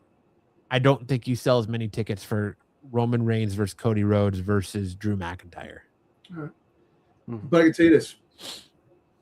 I thought that this match with Cody at SmackDown was it was great. It was good. You know, they had a lot going on, and I liked the back and forth. I enjoyed it. It was entertaining. Cody jumping off the top of the stands onto McIntyre, the table. He was like dead weight. Just dropping. Well, like you said last week, you knew on Raw, the minute that the women's tag team champion changed hands, the minute that Becky Lynch won the Intercontinental Championship, you knew CM Punk was going over. Exactly. And he's not going to win. Yeah. And I completely missed the fact that there was the stipulation that if Drew didn't beat Cody, Drew would never challenge for the WWE Championship as long as Cody was champion. I forgot about that stipulation, or it just skipped me. And the minute they reiterated that on SmackDown, I was like, yeah, Drew's winning this. There's no way they're going to give that stipulation and Drew loses. Drew's winning this. And plus, Cody. if he would have lost, his credibility would have been gone. Think about it. You lose this big game, you lose the match, and that's it. And then you can't take him serious then. You had to give him the belt. Yes, he crawled out of the ring, what heels do, had the opportunity, was an opportunist, and did it, and won. So now, like I said, you can't have him just held the belt for like a month or two. You got to let him hold the belt until at least WrestleMania. Lose at WrestleMania. I mean, you could do it in a blood feud. I don't think you have Cody go over Randy at Mania. I think you do Cody Rhodes versus Randy Orton at Mania, and you have Randy win. I don't think you put Cody over and have him win at WrestleMania again. But I think you could build a blood feud and because right now they're friends. So you have to kind of put that wedge in between them, that divide in between them. And I think that would do it where if you had, Cody lose to Randy at Mania, and then you get that whole like divide between them, and you start to build that animosity, then you could have them have a good feud. But I don't know. I can see what you're saying about Cody and Mania, but I just think I think if you do that, you have Randy go over. You hold Randy, you have Randy beat him, and then you start that feud, build that animosity from that point on. Really quick, as of the 10th of this month, the first night of WrestleMania has only sold 36,320 tickets, and the second night sold 36,460 tickets. And the venue, what do we say the venue held? 80,000? Something like that, close to 70 something. Let's find out. How many people could Allegiant Stadium hold? Allegiant Stadium's total seat count is 65,000, but that, again, I think is just, but it can expand to hold 70,000 for larger events like the Super Bowl, and by adding temporary seating with concerts, sometimes seeing attendance reach 86,000. How many people were last year? How many tickets were sold last year when they had it there last year? You'd have to look at that. Year's WrestleMania. Last year's WrestleMania attendance at Allegiant Stadium was 145,298 fans across 2 nights. Oh, that was in Philadelphia. Hold on. WrestleMania 41 had 124,694 attendance, with some sources revealing that it was closer to 118,000 actual stadium figures for the event. For both days. Was that For both days? That's both days, yeah. So that's roughly 50-something thousand a night. So to break it up, actual stadium figures for Allegiant Stadium at last year's WrestleMania were 58,538 for Saturday and 60,103 for Sunday, totaling 118,641. Yeah. Okay. And I think this attendance will be lower. Halfway. Yeah. But you're heading into Royal Rumble, and you're only halfway, if that. Like, how many of those seats are actual, like, the other thing to keep in mind too is, like, from WWE's figures, those seats are sold, right? How many of them are on the resale market? How many of them were picked up by resellers just to inflate the price even higher to resell? How many of those are comps from hotels for high rollers and casinos for high rollers? Things like that, you know, how many? I think there's so many figures. Yeah, so many figures by WWE. I agree. Standards, you're right. By WWE standards, it's a sell. It's a sale, but like by my standards, is it really? Because there's not an ass in that seat. You know, it's bought by a corporation or a hotel to comp or whatever. You know, right? And we saw how the crowd was last year. I don't know if Sheamus. Listen, I'm sorry. I don't know if Sheamus is going to be. Sheamus had shoulder surgery, so I think he's going to be out. He might come back. Who knows?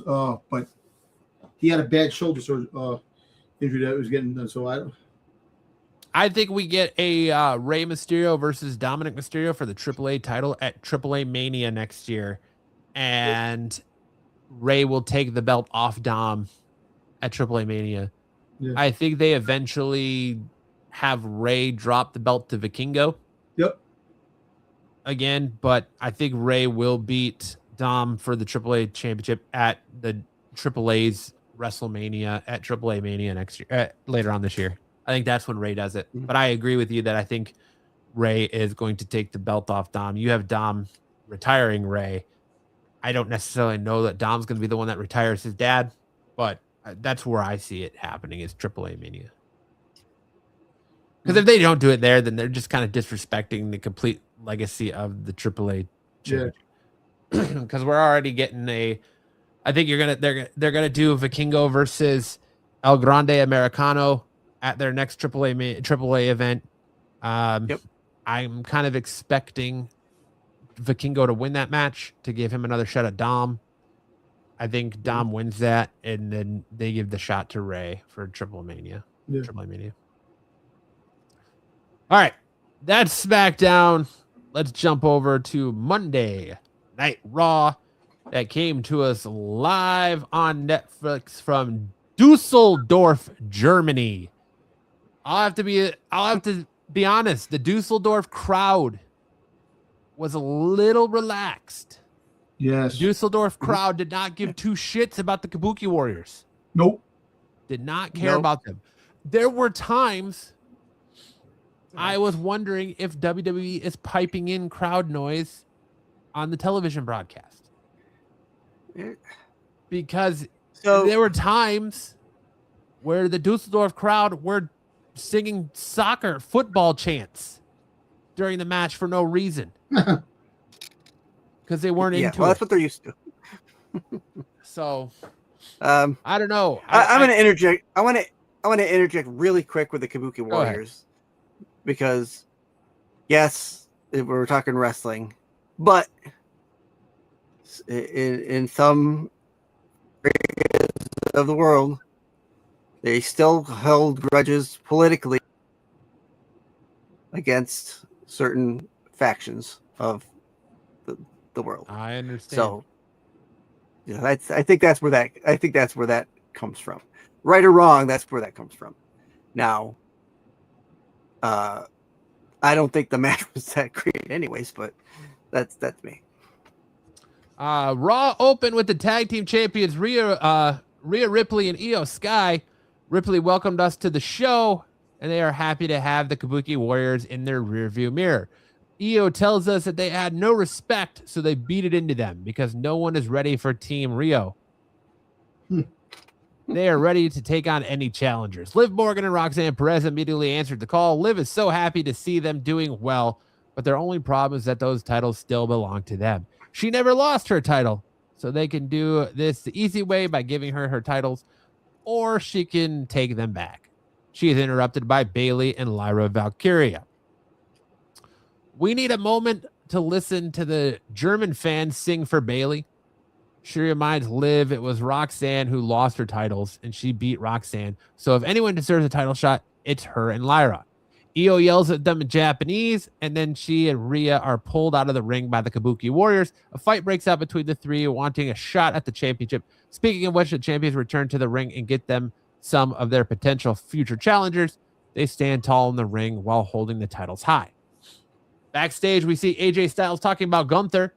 What he did with John Cena was about respect, and he isn't seeing that with his opponent tonight. On behalf of Cena, he is going to make Gunther tap out like a little bitch. Backstage, Liv Morgan has to go at Finn Balor for sitting around playing video games while she, Roxanne, and Raquel are trying to win titles. What's he going to do about it? Javon Evans versus Bravo Americano is our first match of the night. Yes, Bravo Americano. Pete Dunne. Sorry. I had to clear my throat there a little bit. Or is Bravo Tyler Bates? I think it's Tyler Bates. It's Tyler Bates, I think. So, we had the back and forth. The Los Americanos tried to beat up Evans after the match, but he uses his agility to bounce around the ringside area to escape. That was good. I'm telling Javon you, Evans picking up the win. Javon Evans, man, agile as hell, man. He could be doing acrobatic stuff all over that place. That's why when Leon Slater becomes available, they pick him up. The tag team. They're gonna be a tag team. Him and Leon Slater. He reminds me of a younger Kofi Kingston. I'm excited to see if they start to do that Kofi spot in the Rumble where Javon Evans is going to get eliminated, and then he does something crazy to maintain his participation in the match, like jumping from the announce table to the ring apron or whatever. Like walking on his hands. Craziness with Kofi. Seven says Rio loses their titles before or after Mania. Turn only Io because she is still made. She's never beaten her. They have a match at either Mania or Backlash. Well, that's true. I think eventually that's going to come into the fold. You know, I see Io turning on her. Definitely Io turning on Rio. You know, down the road. You know, because it's too lovey-dovey. They always hugging each other. They're like all over each other all the time. Which I don't mind that. You know, give me more of that. But it's just that it's too lovey-dovey and it's just too much of a type of thing going on. And Io did tell her, "You've never beaten me before." This and that. So that's still another thing down the road. But they got to probably hold on to the belt for a couple of months. You know, and see what happens. Yeah, good match. Enjoyed it. Javon did not disappoint. So during the commercial break, Jey Uso appears just to yeet and send a message to the tag team division. CM Punk showed up to talk to the people from the ring. He's happy to be the champion and plans on being that forever, despite him wanting it. That doesn't mean it will always happen, but with the support of anything is possible. The road to WrestleMania goes through him. He has beaten Braun Breaker, so it is time to look forward look past the vision and see who the next challenger will be. Good question. How old's CM Punk? He's in his 40s. Late 40s. 45, 46. So apparently he said he's retiring at 50. They just gave the news thing that he's 50 years old. He's 47. So 3 more years. Yeah. All right. We'll see what he does. The road to WrestleMania goes through him. He has beaten Braun Breaker. Braun Breaker's in the rearview mirror. He was excited to see who his next challenger is. He's interrupted by Finn Balor. He reminds Punk that when he became the champion, he listed him as someone he wanted to face. So here he is. Punk asked why it took him 2 months. He's been doing nothing but shining Liv Morgan's shoes and playing video games. If he faces him, he will be wrestling Finn Balor or Finn Balor of the Judgment Day.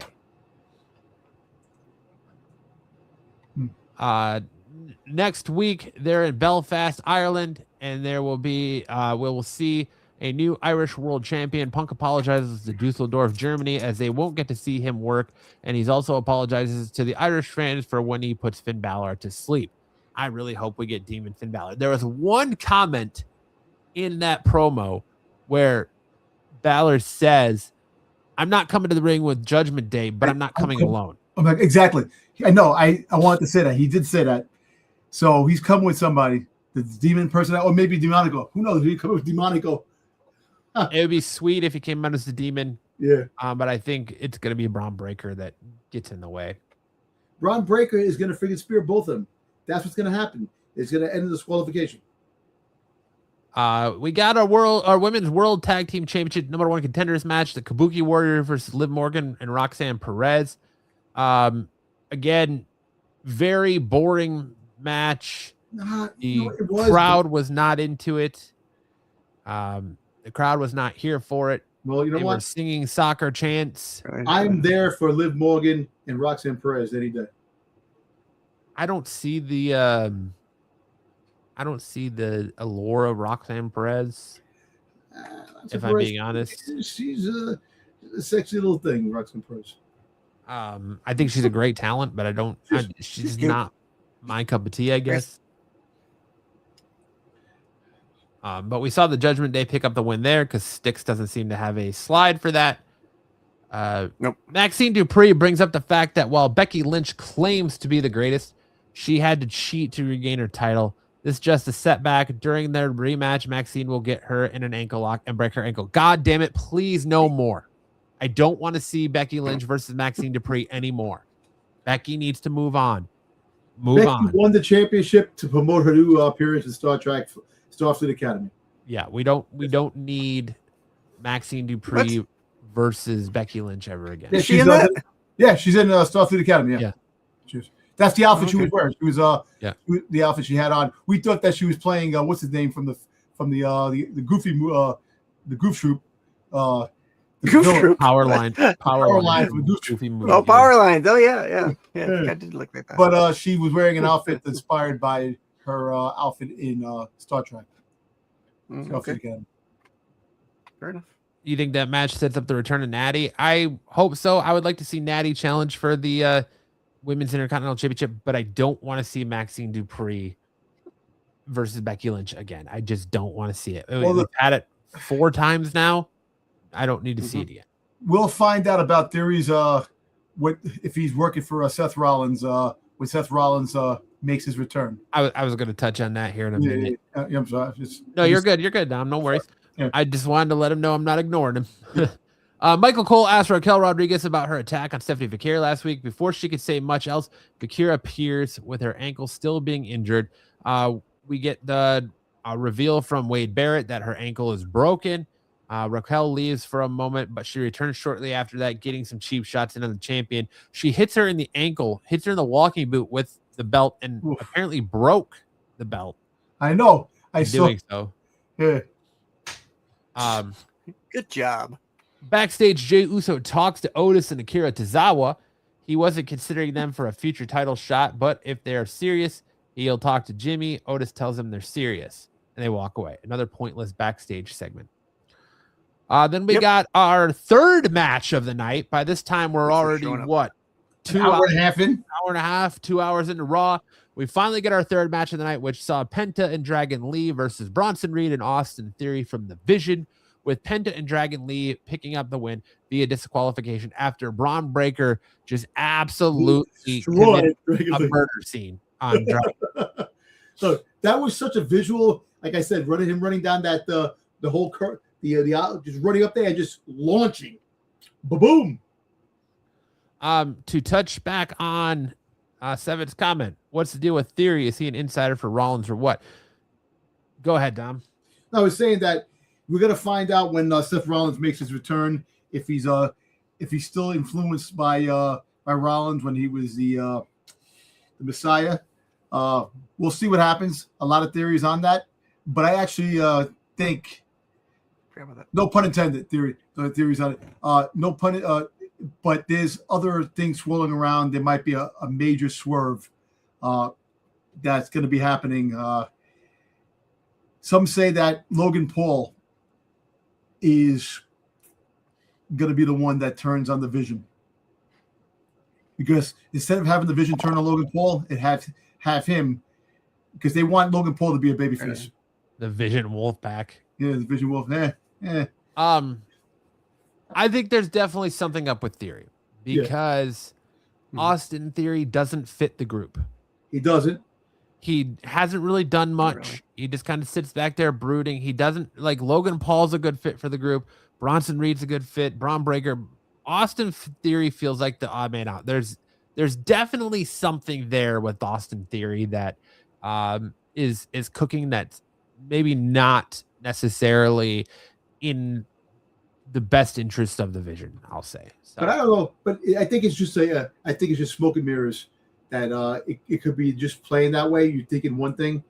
Look, they're throwing things out, surprises. So who the heck knows?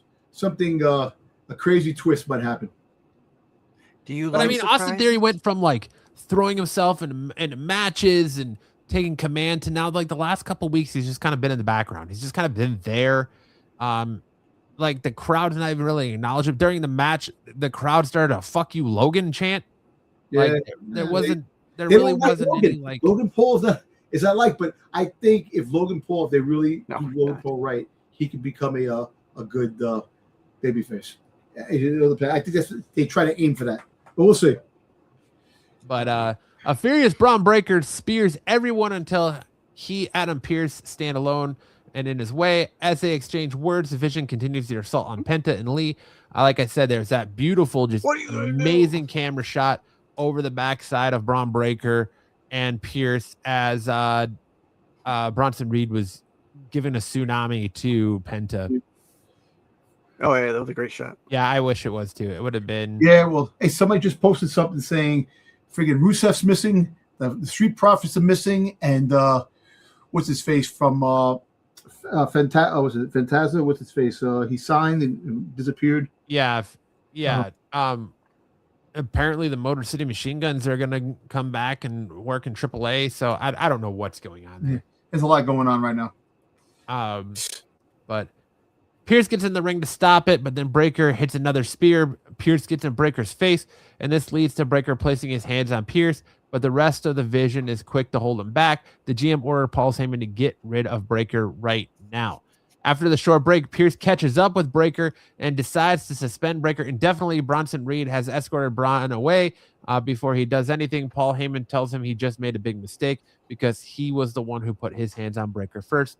Michael Cole confirms that Obafemi did vacate the NXT Championship on Tuesday, and then which leads us to AJ Styles versus Gunther. Going back to the whole thing when Adam Pearce is telling Breaker, freaking Logan Paul, he's gonna kill you. He's gonna kill you. He's gonna kill you. That was funny. I don't. But so if I think that Obafemi is coming to Raw, I think he's gonna be a good fit on Raw. He's gonna really make good stories. But Raw, I just hope they don't like destroy his character, who he is from NXT.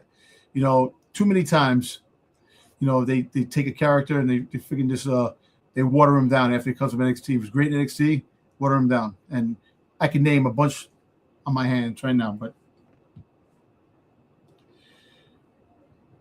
Gunther versus AJ Styles was an instant classic. I think Gunther clearly tapped out while in a submission, so AJ let go, but the referee didn't see it, so he won't end the match. As the ref tells the announcer the match will continue, Gunther low blows AJ and follows up with a powerbomb for the 1-2-3 pin, and Gunther picks up the win. I think we all knew Gunther was going to win in Germany. That's no surprise, but it is a surprise that they're going to continue this feud going, I'm sure, because AJ now has a clean claim that he wants Gunther again because he legitimately made Gunther tap out, but was screwed over because the ref didn't see it. So I actually think that next time he fights, he wins, and then the third one, when Gunther retires, he's going to retire. That's what's going to be a trilogy on this. No, I think it's going to be more of the same. I think we're going to get another match. Like I said last week, we're going to get another match between them. It's going to be the same thing where AJ taps him out and the ref doesn't see it, or Gunther hides it and wins again. And AJ can say, I can beat you. I know I can beat you. You have to cheat to beat me. I can beat you. And Gunther says, you know what? If we're going to do this again, there's got to be more at stake for me. This is boring. Put your career on the line. And they'll do it one more time for the career, and AJ will lose again. Gunther will retire AJ, and that'll be the end of AJ Styles' WWE England career. Actually, I think he might wrestle in TNA for a little bit. What do you think? I mean, they could do that before they have the third match. I don't think we see AJ Styles retire until the end of next year. I think Royal Rumble, you see AJ Styles versus end of this year. End of this year. You see Royal Rumble. I think that's going to happen, and I think he has the final match in the after Royal Rumble. You have WrestleMania. Maybe you have him retire a match at WrestleMania, and that's how he retires at WrestleMania. But you set up the cards for Gunther and Brock Lesnar in the Royal Rumble when they eye each other in the Royal Rumble, knowing that's the next one to come in SummerSlam. I want to see them have some exchanges, too, as well. I want to see them have like some back and forth.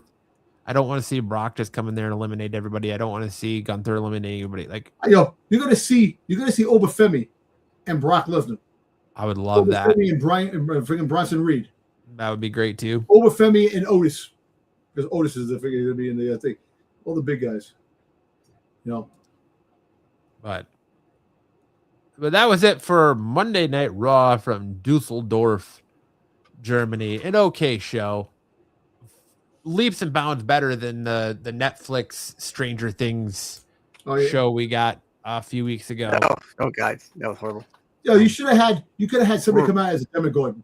As a Demogorgon to fight somebody. He was in a Demogorgon costume. You don't know who it is. That's very Vince McMahon-ish. Like they do for Thanksgiving or something? Yeah. Like, who's the bunny? Oh, who's the rabbit? Who's under the mask? Who's Santa Claus? That time Stone Cold stunned Santa Claus in a porta potty. Yeah. that was funny.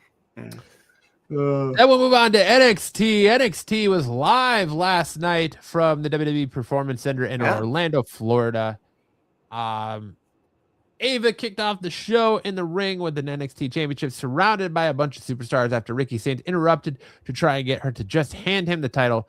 Ava announced that there will be a qualifying match starting next week to set up a 6-man ladder match for February 3rd to determine the next champion. A brawl erupted, and Carver stood tall among the field. Yeah, Carver, freaking Kiana Carver, freaking was throwing people in stands. So, like, you have one monster leave, and now you have another monster come in. That was true. That's it. We had Lola Vice defeat Kalani Jordan by pinfall. Like I said, I think Lola Vice needs to stay in NXT for a little bit, get a little bit more work outside of AAA. Kalani Jordan, I feel like, is just about ready to be called up, but I think she needs to stay in NXT a little bit longer, too. We got a WWE Speed Championship match. Jasper Troy defeated Tavion Heights by pinfall. Lexis King attacked Heights after the match. Yep. I think keeping that title on Jasper Troy is a good move right now. Yep. I'm not the biggest Travion Heights fan. I don't feel like he deserves the push. I don't understand why he's getting that push. It kind of feels like he's just being shoved down our throats because Michaels and the NXT crew want him to be something more than he is. Yeah. The couple times I've actually seen him wrestle, I don't think he's that impressive yet. I think he needs to go back down to Evolve or something. I don't know. I won't make a run through there. I won't, diminish him that much, but I just think that I will. He's not. I think he's horrible. I think he could definitely step it up a little bit. Kendall Gray and Warren Sinclair were about to knock on Ava's door. about getting another match for Gray for the NXT Women's Championship when Zaruka interrupts them. Zarya asks Sinclair if she's really going to let Gray get another shot over her, and everyone eventually going into Ava's office where Fatal Influence were already there. Ava said that there will be a triple threat tag team match next week to determine who gets a shot at the TNA Knockouts tag team titles. Backstage, Lexis King gloated about how and what he just did was majestic. Andre Chase told Cale Dixon and Connors that what was a teachable moment of what's not to do. Stax and Ariana Grace rolled up to say, Chase, you should be listening to King. Robert Stone then told King that he can't just attack people and have to bring it to Ava. When Miles Bourne interrupted him about how he wants one of those qualifying matches, with Stone say he'd talk to Ava about it. Again, so many backstage segments. We've only had 2 matches on NXT, and we're already halfway through the show. Another vignette aired to hype up Elio LaFleur. I think I butchered that, but a French luchador.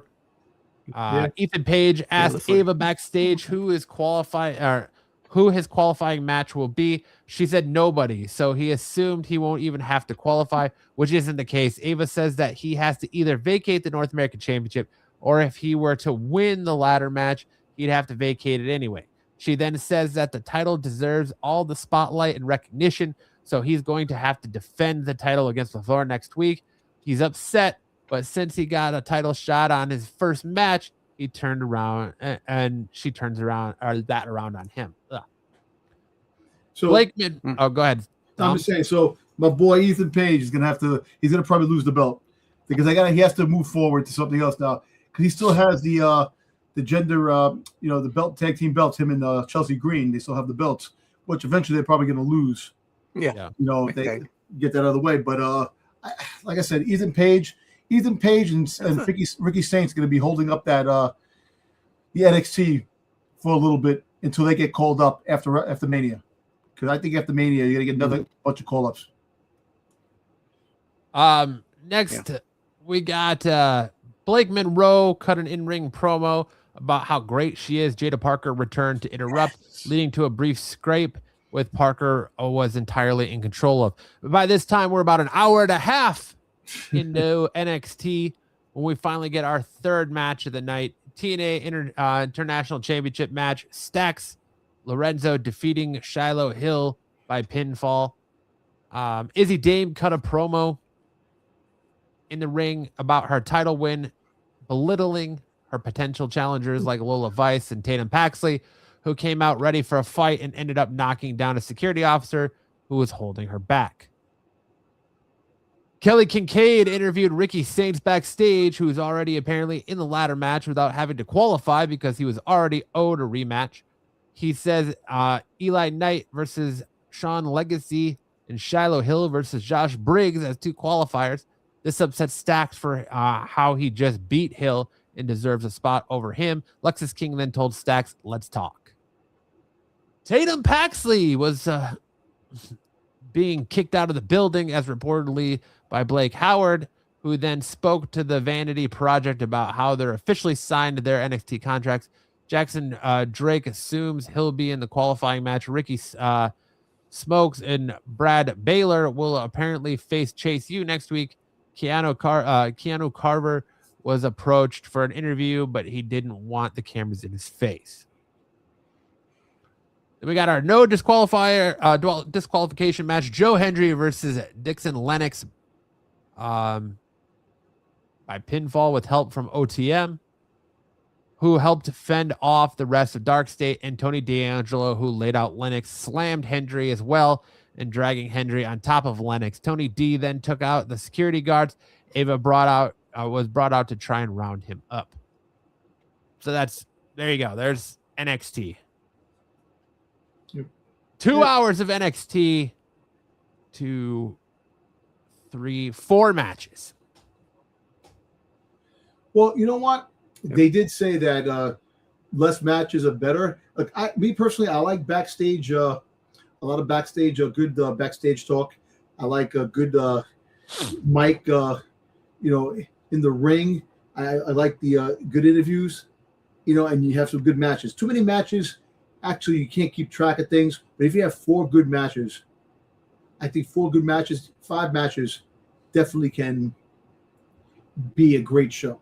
It's fine to break up matches with backstage promos. Yeah.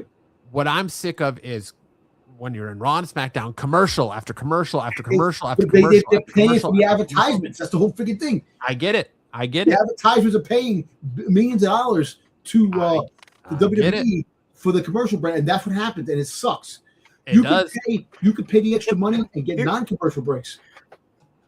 See, here's the problem, though. Listen, here's the problem. They have. Go ahead. Well, I said I like SmackDown. They put the little bar, they put the little screen there, and as the commercial goes on, you can still see what's going on. The picture in picture. Yeah. They should do that with Raw too. Yeah. I like the fact that the last hour of SmackDown was commercial free. Yeah. Go ahead, Sticks. Your internet. I was just gonna say, my internet does suck. I was gonna say that the problem that you get is these backstage segments they should be utilizing on their social media. It should be something that they use on their social media. You don't need them always on TV. Like some of them don't make sense. Some of them don't even fit into the show. They're just there to be there. Put them on social media. Put them on Twitch. Put them on or X or Instagram. Put them on something not on TV because it takes up time. And yes, you have so many commercials that it cuts into your time as well. So yeah, there you go. Hopefully I came through. Yeah, you did. It's just like I would start talking and then you would start talking. So it was like I don't know, the timing of it all. Yeah. But the other thing is I'm tired of is I don't need Jey Uso coming out and just yeeting to fill time. Give us something of substance. An interview. Yeah. A backstage scuffle. Something of substance. I don't know. That's just me. But that's it. Those were our professional wrestling shows for this week leading us up to tonight. I'm so looking forward to tomorrow night's debut of TNA Impact on AMC. I'm interested to see what the presentation looks like from TNA, what we get, and really will it be that competitor for AEW that WWE is hoping it's going to be. But I'm excited. I hope Mike Santana wins. Do we even? I wonder what I haven't looked at the match card.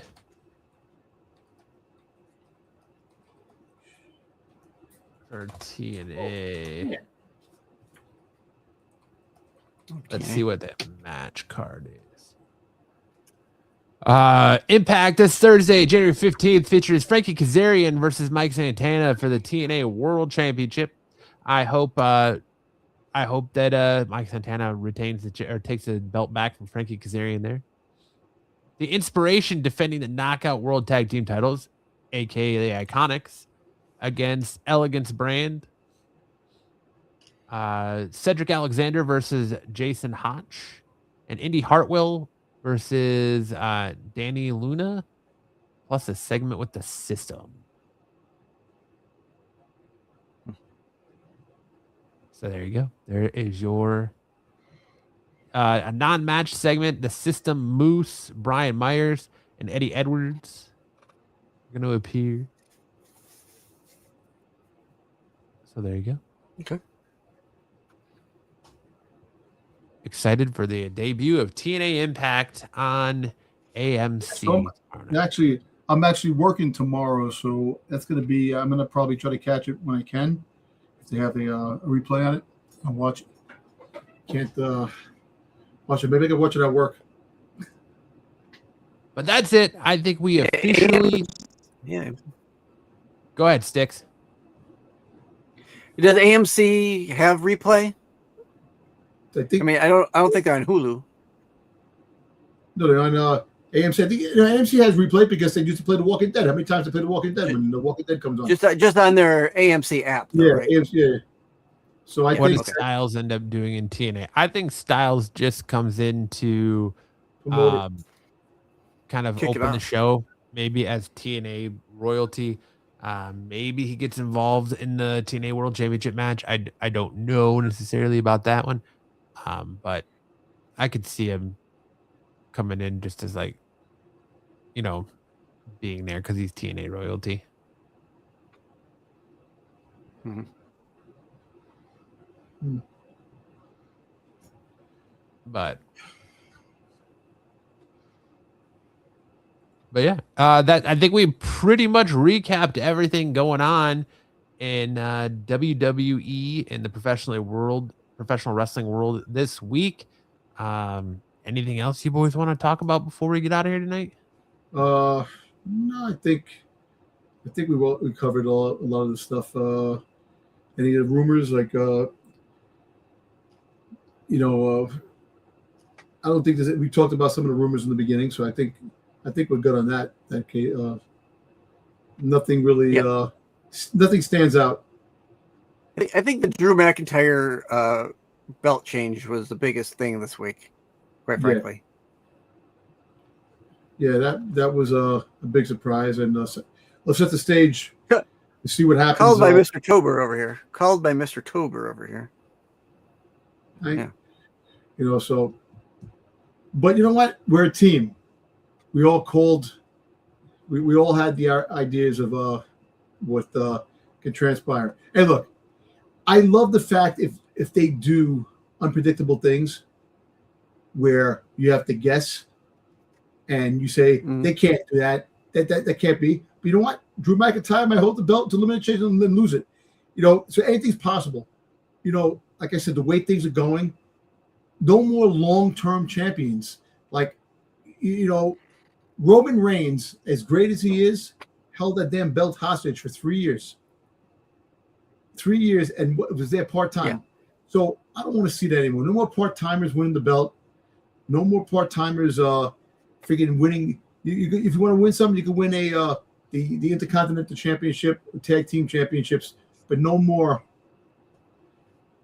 world champion anymore, because it gets to a point where you want to,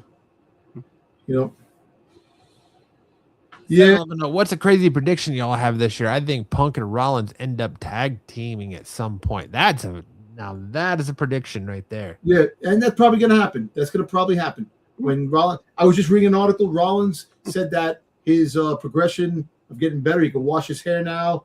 He can scratch his armpits, but he's not sure when he'll be able to get in ring action again. So another 3. I was just reading about that. That's what he said. He can scratch his ass too as well. His arm is okay. But in-ring action is going to probably take a little bit longer. Probably after, maybe by Mania, he'll come back. Or that Monday Night Raw after Mania. I don't know. We'll see what happens. Like something. So will he not be medically cleared until you can scratch his balls? Is that we're getting at? Yeah. No, the whole thing. I just read something. It's funny because the range of motion, of motion with the shoulder, to get it back there. Now he could go through his hair and this and that. And I got you. Yeah. So I think we see Zilla Fatu debut in NXT to continue his feud with Ricky Saints. Yes, I think that's going to be a big thing. He's going to come to. You're right. Maybe he shows up. In February. That's my wild prediction. I think Zilla Fatu makes his way to NXT. Yeah. Been a year coming, right? I mean, they've talked about it coming in somewhere for about a year now. Well, you know what, man? So he's still young. He's still pretty green. He's still cutting his teeth, but I know. I think he makes my prediction. Ethan Page after WrestleMania shows up, and Karrion Kross is in Royal Rumble. There you go. That's get that back. I want that to happen. And no, Ethan Page is not the new freaking goddamn Miz. Please. He's a Miz of NXT. I'm telling you. Look at what's happening already. Ms. XT. What about you, Sticks? I don't know. I think for a prediction, I see have. When did I much say like that? they did say that a long time ago? Yeah, Dom's been asking for that since the vision was created. Exactly. So he has. you're on the same page. I like that. That and the draft. The draft that never no pun came. intended. The same page. No pun intended. You're in the same wavelength. No, what do you go, Six? What do you got? I'm gonna go with something like they did with Cena this year. At some point, AJ is gonna get another title. I don't know which title he might go for, but I think he'll get gold before he goes out the door at the end of the year. Well, he still needs the Intercontinental Championship for Grand Slam champion. Him and Sheamus are the last two. So maybe AJ Styles wins it. Gunther. Maybe Gunther retires Brock Lesnar at SummerSlam. I'm telling you, they're going to build Gunther up. Like I said it weeks ago, they're going to build Gunther up as this unstoppable machine where he just retires legend after legend. He already retired Goldberg. He retired John Cena, both in the same year. He's going to retire Brock Lesnar. He's going to retire AJ Styles. He's going to retire all these guys that are getting ready to leave the company. So that way, whenever who beats him, and he's going to tout it, so that way whenever who beats him, they get a bigger push once they dethrone and knock off Gunther because he is that new legend killer. So that's who I think does it, is Gunther. Okay. Agreed. Anything else, boys? Anything else you want to talk about? Hot takes? What you think? Let's do this. That's it for me. I'm gonna tell you one thing. It has something to do with the New York City Toy Fair in February. Mattel is going to have a big presence at Toy Fair, so huge presence. Boys will be there. They're going to have a big presence, and of course, wrestling figures are definitely going to be a big plus. And we might have a couple of wrestlers there, which is going to be actually pretty cool. I'm looking forward to that. So I hope to God they don't do War Games. I'm looking forward to it. I wanted to go back to the regular standard Raw versus SmackDown elimination. Yeah. Hot take. Who wins Monday night between CM Punk and Finn Balor? CM Punk, due to disqualification. Braun Breakker is going to spear both of them.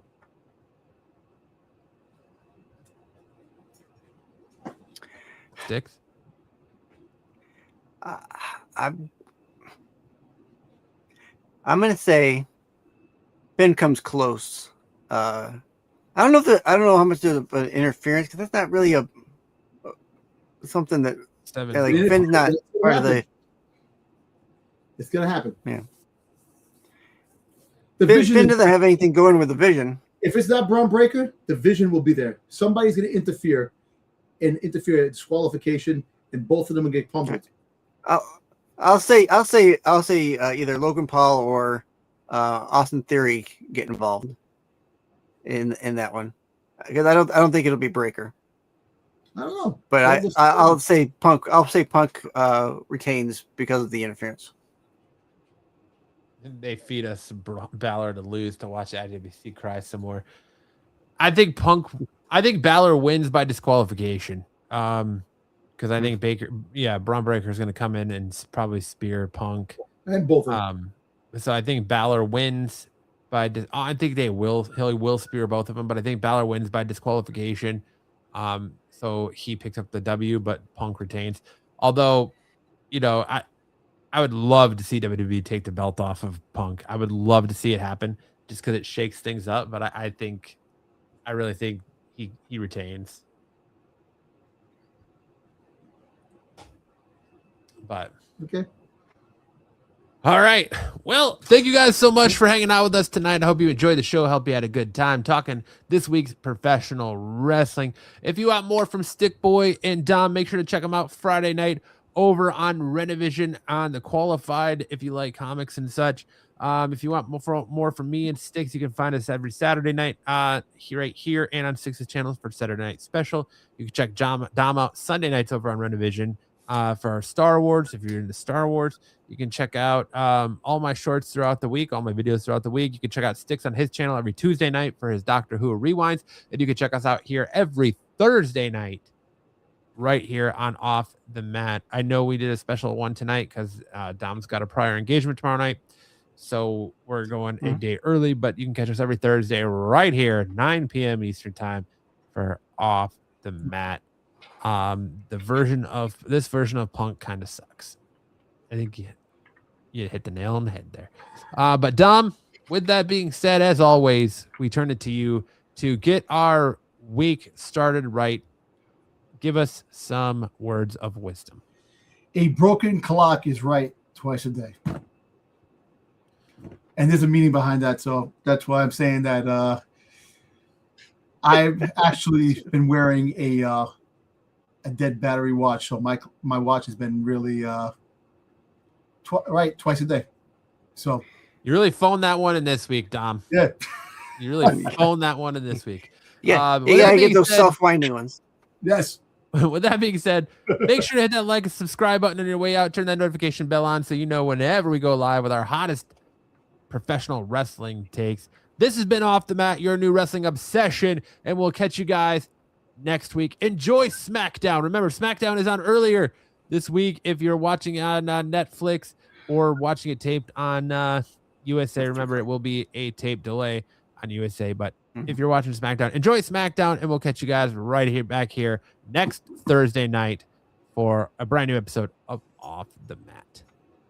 In the ring, the lights go down. Roaring crowd, they scream and shout. Chants echo, shaking the ground. Warriors clash, the game is found.